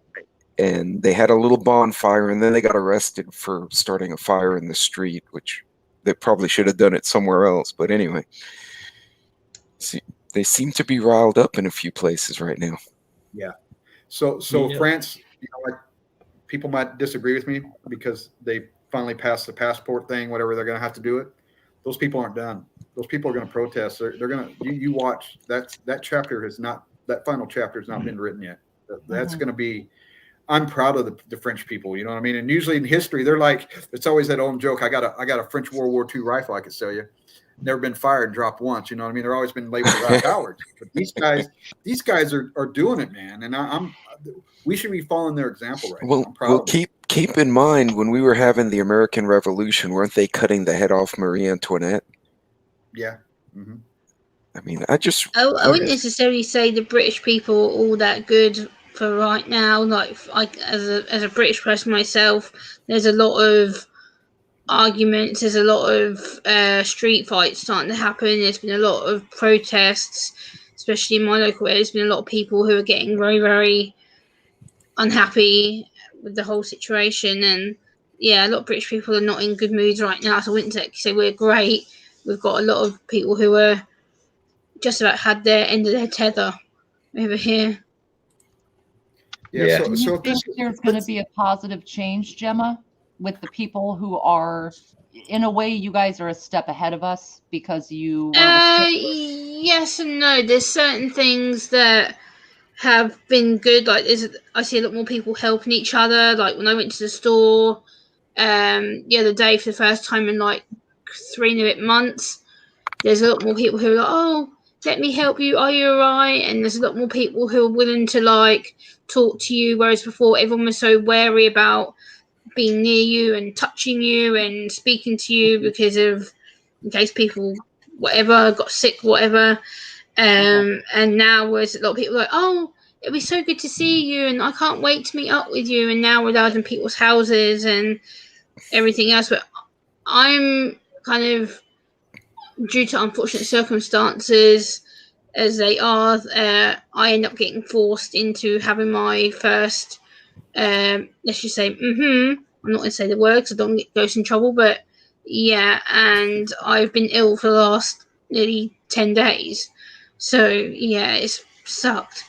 You still have to get the second one, right? I still have to get the second one, yes, but I'm debating whether I want it because if I was this bad how I've been now, do I want to risk being ill again in another month's time? No, not really. Right. So usually the second one you get sick, and they're saying yeah, they say that the second one is worse, but for some reason I reacted to the first one, and I had it done 2 weeks ago, and it put me on my backside for nearly 8 days. I lost my sense of smell, sense of taste. I had constant headaches. I slept for like 12, 15 hours. And I usually sleep for about 3.5. It just knocked me out completely. Wow. It was just, yeah, I haven't been well. I still am not 100% right. I still get loss of smell, but it's not as bad as it has been for the last 2 weeks. And that was with the first one. Mm-hmm. Oof. Yep.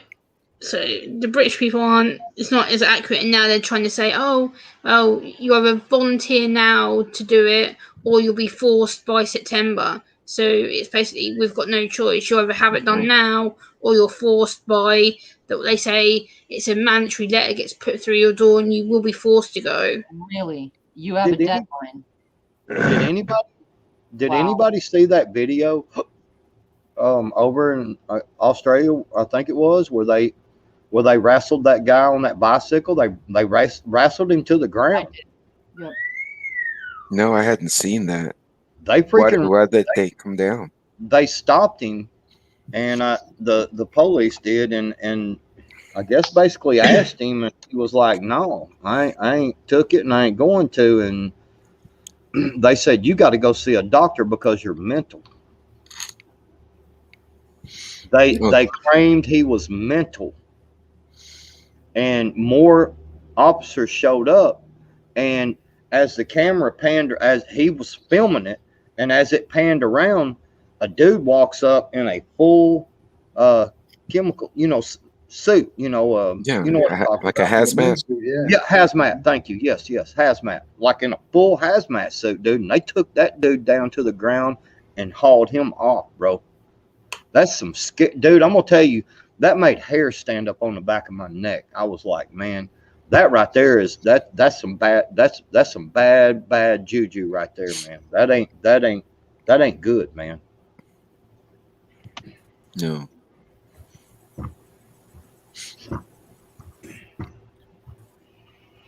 I like the way they said you're volunteering or we'll make you do it by September. That's really not volunteering. You're just volunteering to do it earlier than they make you, And that's everybody they're saying that to, Gemma?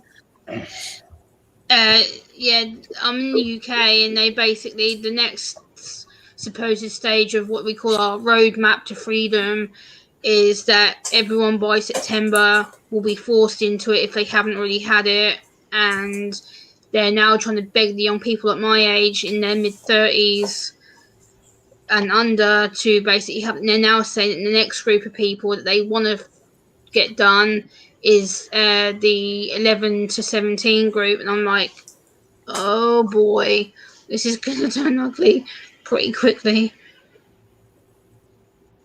Yeah, I could literally see at some point the people that hold out that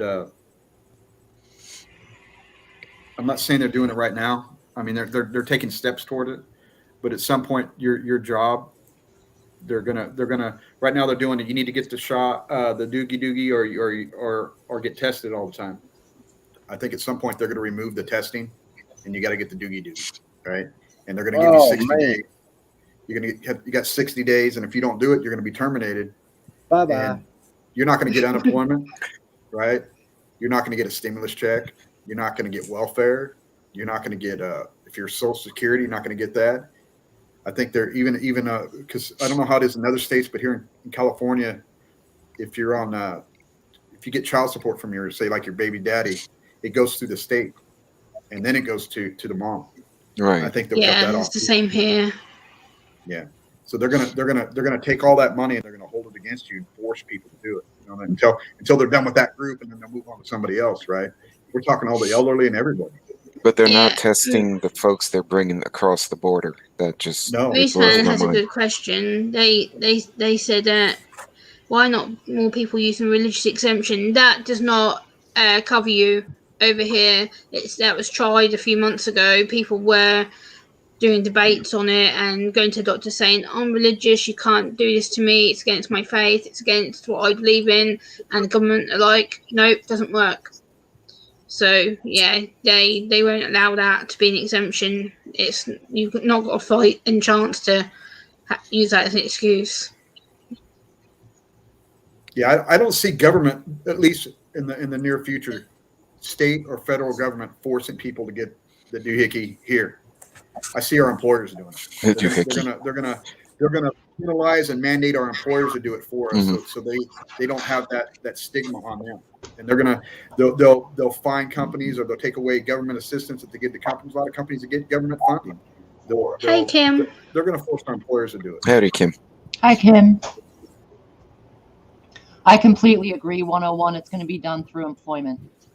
It's already being seen in local governments. My mom works for the school district that I live, and it's already required for the teachers, the administrators, anyone who works for the city itself, and they're getting ready to start it with the federal employees as well, which my brother is one of those, and he's going to fight it by way of, I'm not going to quit, but I'm going to make them fire me and I'm going to fight every step they use to fire me, if that makes sense. Wow.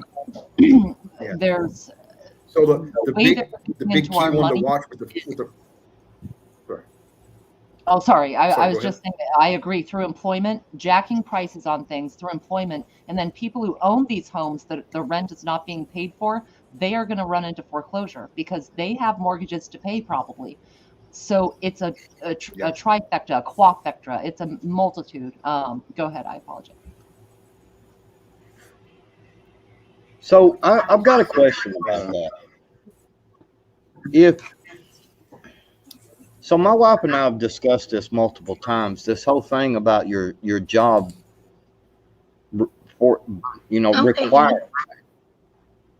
How does that work? Because if they require you and that's your livelihood, I mean, I understand. I mean, because I go over this in my head and I'm like, all right. Well, they're like, well, you could have quit. You didn't have to do this, you have free will, because that's the crap they're going to throw on you. But yet at the same time, if they force you to get that, to work there and you have a bad, it kills you or it cripples you or something happens to you. I mean, is there not some level of, responsibility on the employer? So, No. backwards. So That's especially interesting. go ahead. Go ahead, Go Trevor. ahead. Well, Because the drug companies are exempt. That was one of the big things they had from the beginning was they weren't gonna roll this out because that told me a lot right there, right? Mhm. They weren't gonna roll this out because they didn't want to get sued. So I'm going, oh well, I don't want this damn thing. well, You know what I mean? yeah, they're using the So- EUA, but the question is, if a company then makes you take it to maintain your employment and you have a negative effect, can you sue the company for making you take it? all uncharted Nope. ground. So they don't even have legal rights to make you take it, right? Exactly. They're going to make you do it, and you're going to have to go. You're going to have to sue them. And the court system. So who controls the court system? The government, right? So they're never going to hear your case, Mhm. right? Well, I don't know. It depends on if you. I mean, first one or two are backwards. Let me ask you a question. Yes, sir. People have died from the hooky dookie. Mm-hmm. Have you heard anybody suing them?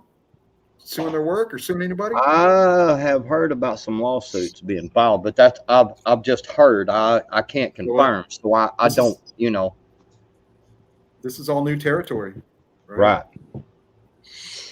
Again, So that's what I was going to say. So the one thing we all need to look for is the big key right now for us all to watch is they're going to force the hooky dookie on the U.S. military, right? How are these people going to respond? Are they really going to do it? Are they going to stand in line and get it? Or that's going to be the tail of the tape right there. How are these people, our brave men and women that serve in the military, are they going to stand in line and get it, or are they going to defy?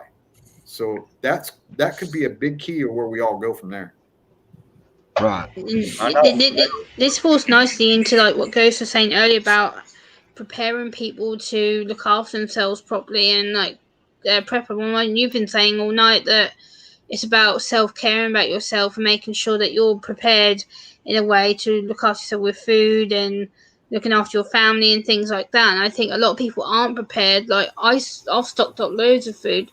I've got enough food to probably last me a good 4 or 5 months at this point. I've got food that I know I could easily get hold of if I needed to. And I think people don't realise that we are living in quite a serious time, especially people with disabilities. They have no clue how to prepare, especially people like me who are on the spectrum, who get stressed out or anxious or don't have clear information. And the problem is we need streams like this to talk about it, because people like me who don't know how to necessarily know how to prep for food or have been very new to this kind of area of YouTube, like we have to learn how to prepare ourselves for the future of what's going to happen and changes. And I don't deal well with change, so for you guys to talk about this is really helpful, because then it helps other people like me who are disabled, autism or mental health issues, PTSD, any kind of that kind of stuff. It's learning us to live better. Man, I mean, so all right. I mean, I'm sitting here reading a lot of this stuff in the chat, and you know, they're if you don't do this, you don't get Social Security, or if you don't do this, they're, you know, you get Real fired. quick, can If they, everybody hear me? Yep. I Yep. hear you. Yeah. Yes? No? yeah, Maybe? yeah, Yeah. Camera's flickering, but I hear you. yes. So they're doing all this. I mean, what point does common sense start to kick into folks and be like, man, hold on, why are they offering this money? I heard that one guy starts. It's a company, starts with a B. I've heard they're paying like $1,000 to each employee to get it, a free. But they're paying their employees. They're offering their employees $1,000 a piece to get it. Why? Shoot, I'll get it twice a week. Yeah, I know. Yeah, right. It's like, hey, They're- I need a booster, man. I need a couple boosters. they're doing a similar kind of scheme here in the UK with that. They're for the people who are being hesitant or who are anxious about it or who are saying no, I'm not doing it. Boris Johnson made an announcement a few days ago, basically saying if people refuse or are not cooperating, they'll be given money or they'll be given food vouchers, cinema vouchers, things to entice them to want to agree to it, and that is being rolled out very, very quickly. Yeah, we could, like I said, we could be in a place where you got to have papers to go to the grocery store, right? So that means you're going to have to go get the doohickey. You know, it's. I mean, to go to the doctor, you know, It's already here. Yeah. You call a lot the of one thing doctor's office, dentists, whatever, they tell you have to bring proof of this or look at New York City. You already have to show your Costco card to get in. That's a bad domino that fell. That's a real bad domino. So the one thing that I think about that bothers me, I don't know if anybody, I'm sure other people think about it. So right now, the way things stand, nobody's being, except for like upper management at Walmart, right? But people like regular hourly people at most places that I keep hearing, they're starting to implement. You get the doohickey, or you get random tests, or you get testing during the week, or how many days a month they plan, right? My problem is I'm okay with getting the test, but what's on that swab? You know what I mean? Am I going to inadvertently get it? Is that another way to give it to me? It's like, well, if you're not going to do this, we'll go another route. You know what I mean? Because these guys thought all of this. They got it all planned out. So, and we all know how the testing went for the first year, right? It was horrible. It was all over the place. All the false testing, telling people they didn't have it when they did, and they did have it when they didn't. You know what I mean? I have twins who are 20 years old. One of them works at a grocery store. They're being offered $100 a piece as employees. There's a sign in the break room, $100 a piece to do this. My other son, who is 20, works at a casino on an Indian reservation. And for about 15 months now, they have been testing weekly. I don't know which one is in worse shape. I like to think that my son at the casino is actually safer overall because I don't see the reservations bending over or having to as quickly. But the one who works at a mainstream grocery store, they're being pushed hard. And you've got to sign about 15 pieces of paper before you do that, releasing responsibility from not just the store, but everything else, you know? That answers Beckwith's question. Man, I don't know. I mean, ask my wife a question. It's no, and Rip Curl, I agree. And Ghost has said that. He said that a pretty while back about controlling the people by controlling the food, and I agree with that. Yeah. I mean, I don't know, man. I sit around here sometimes, and man, I find myself out here talking to my freaking self, man. Like, what is wrong with these freaking people, man? I mean, why can they not see this is so simple? It really is.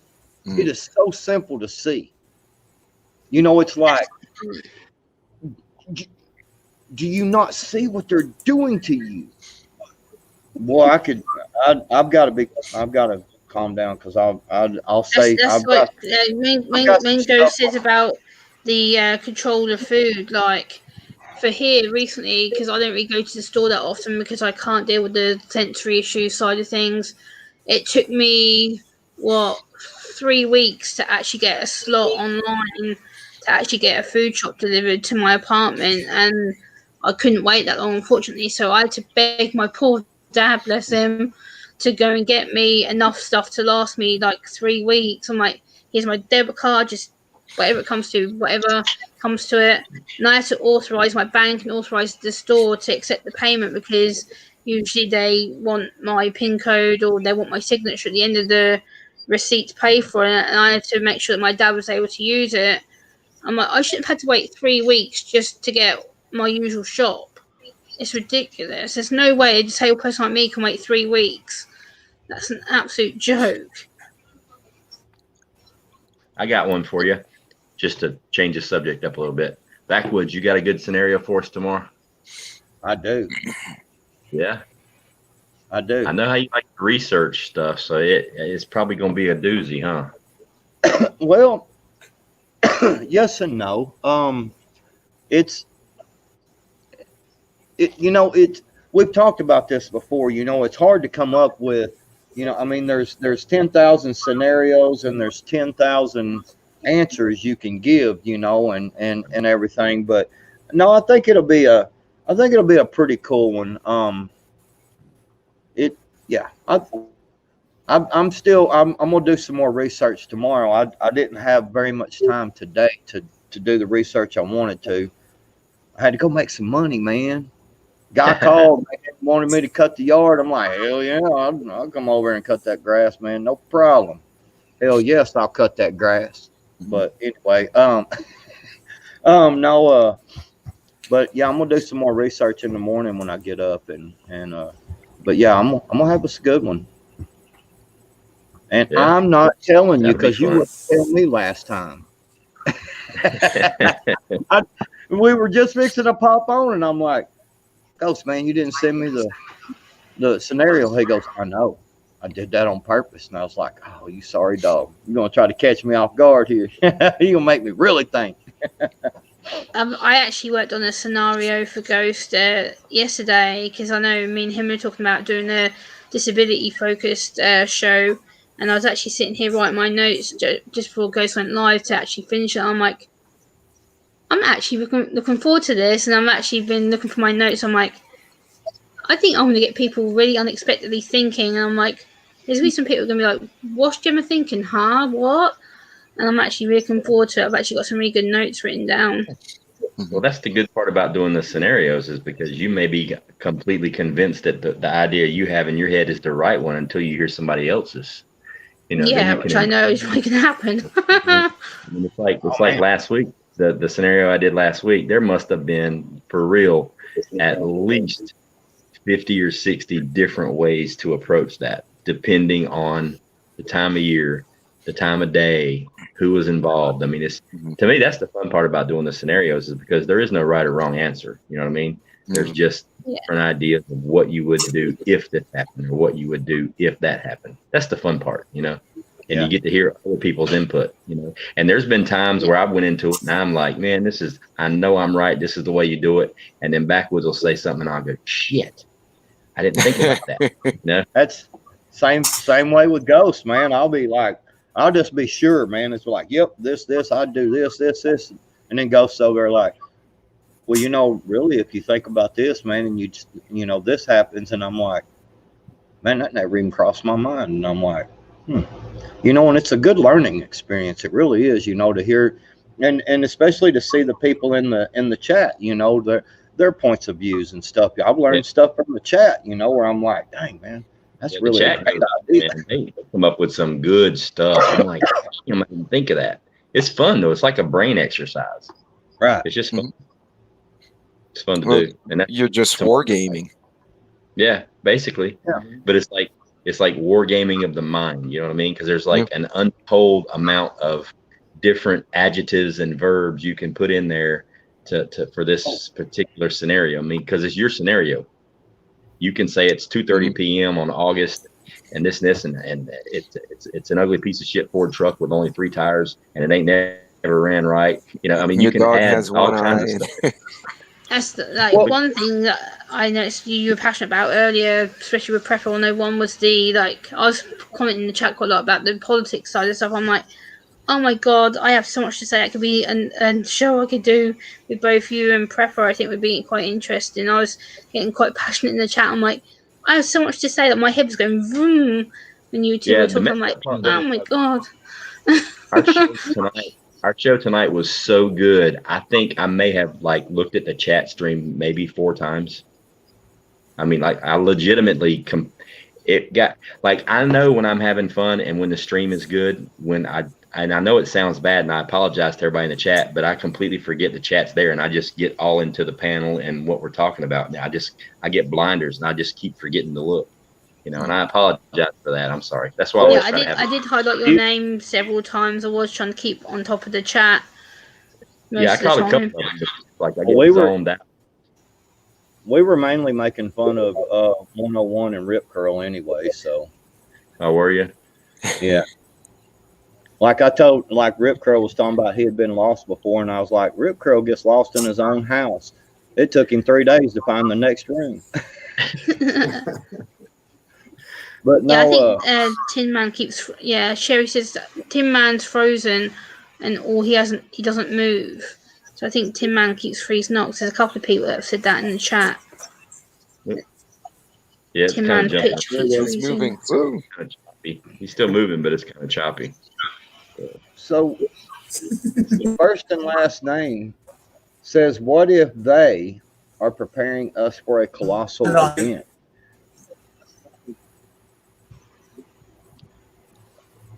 And I actually kind of said something about it in the chat earlier when y'all were talking about that particular thing. And I was thinking, and I mentioned it in the chat, what if this next lockdown, 101, you mentioned, I believe it was that, Biden was talking about the dark winter. Mm-hmm. What if there is really a true, we just saw a military plane touch down on our freeway.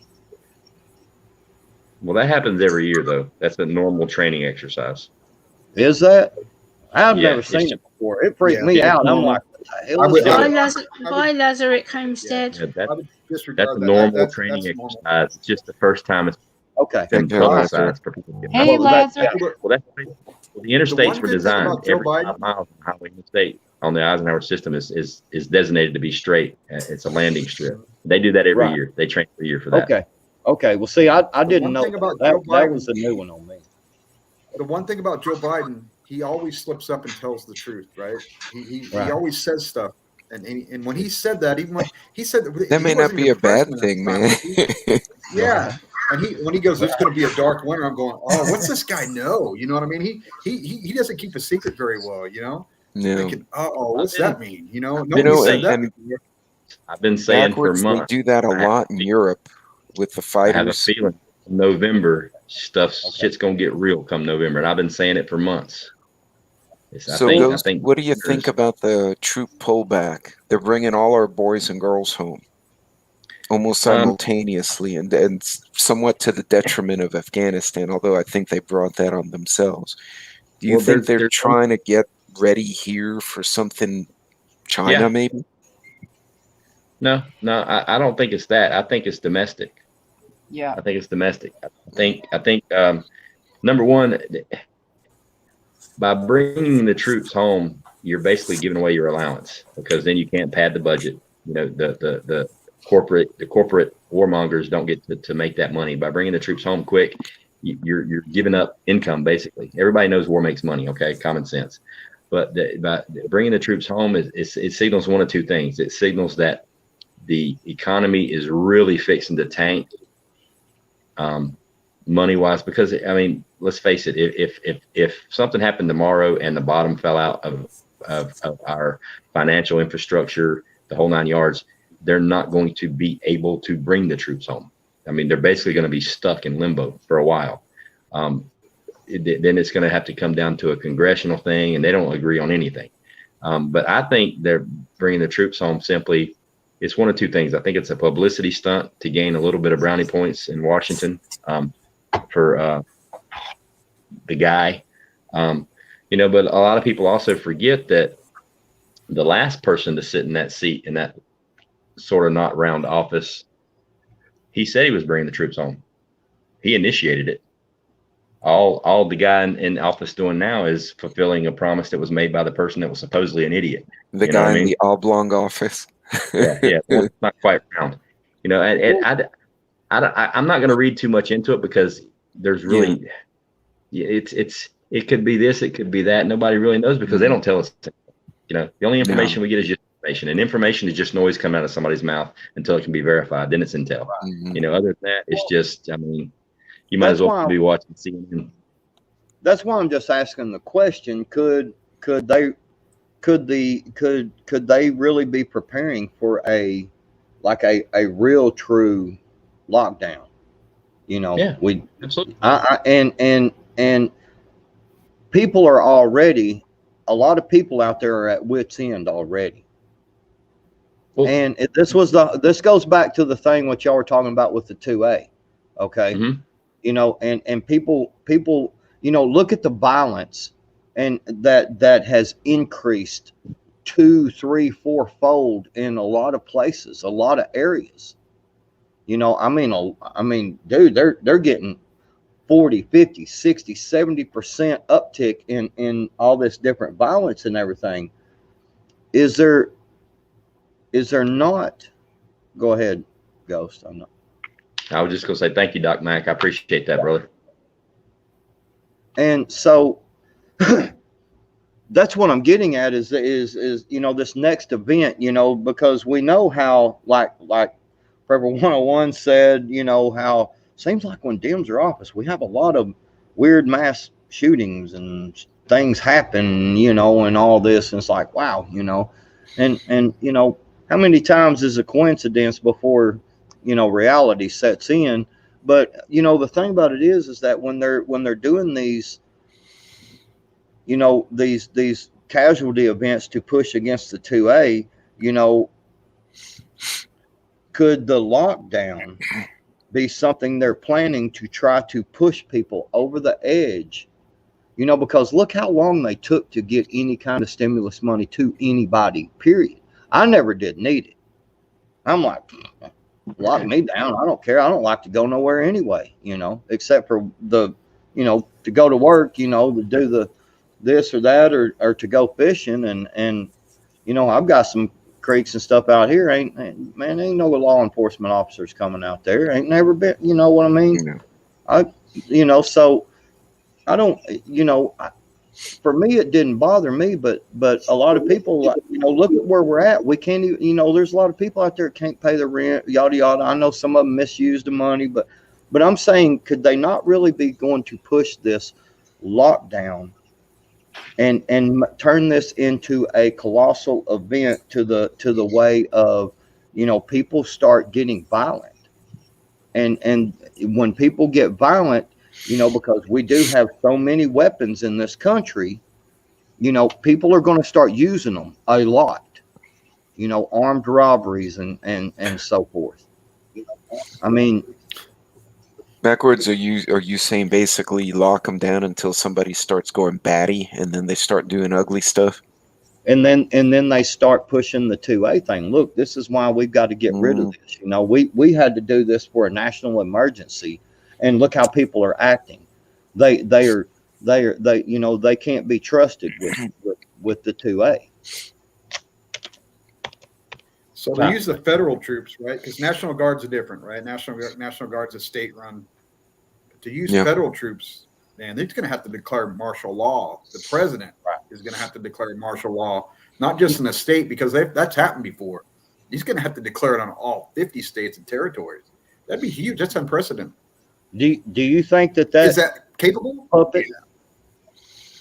I'm sorry. Do I think? I'm going to tell you what backwoods. What was about 2-3 years ago when they did that text alert, that practice thing, the presidential text alert to all of us.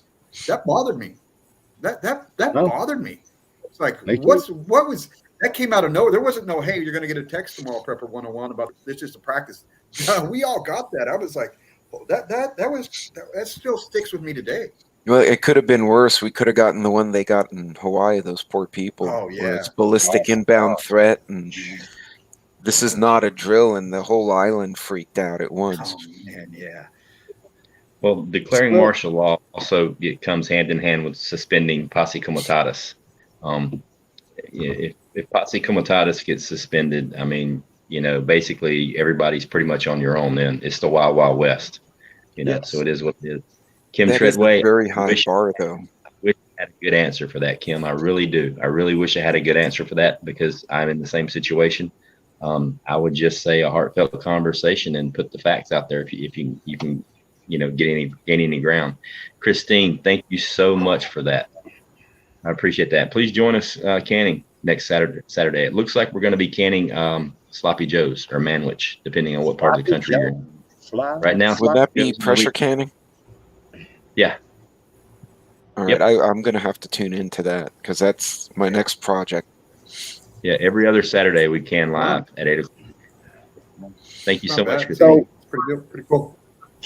Can I respond real quick to the Kim Treadway question? Sure. Yeah. I'm just going to go on and say it like this. You know what? The facts are out there, and if you try to tell them the facts and they still want to do it, let it go.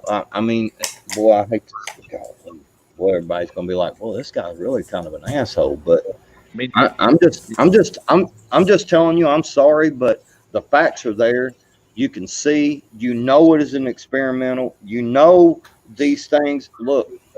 If you're dumb enough to run out there and go boy, right here, look here, let me, then you know what? You're on your own, bro. That's all I can tell you. And my mom and dad went and got it, okay, and luckily so far they have not had any ill effects. But I talked to them about it, and they were like, "Well, we're going to get it. I mean, we're getting old and yada yada," and I'm like, "Okay, I'm like, look, if that happened, then I don't know what to tell you, and you have to get to a certain level of, you try to help everyone you can. I love my parents, man. I don't want to see anything happen to them, but at the same time, you have to understand we're hollering because we don't want it. It's our body, our choice, right? But we also, if we're going to be that way, we have to understand that it's their body, their choice. I mean, I don't know. You can't be like them. You can't be like them. I would say the best answer to that question is you can lead a horse to water, but you can't make him drink. Right. So people have, just like Backwoods is saying, people have to make their own decisions. You know what I mean? You can give somebody the best advice, but at the end of the day, it's their choice, right? And that's how it should be. Yep. That's where I'm going with that, basically. I mean, I haven't received the hooky dookie, and I don't have any problems if somebody did. Right? It's your choice. If you want to get it, you know what I mean. I'm not going to be like the enemy and berate you for doing so. It's just it's my choice not to do it, and I don't want you to force me to do it. I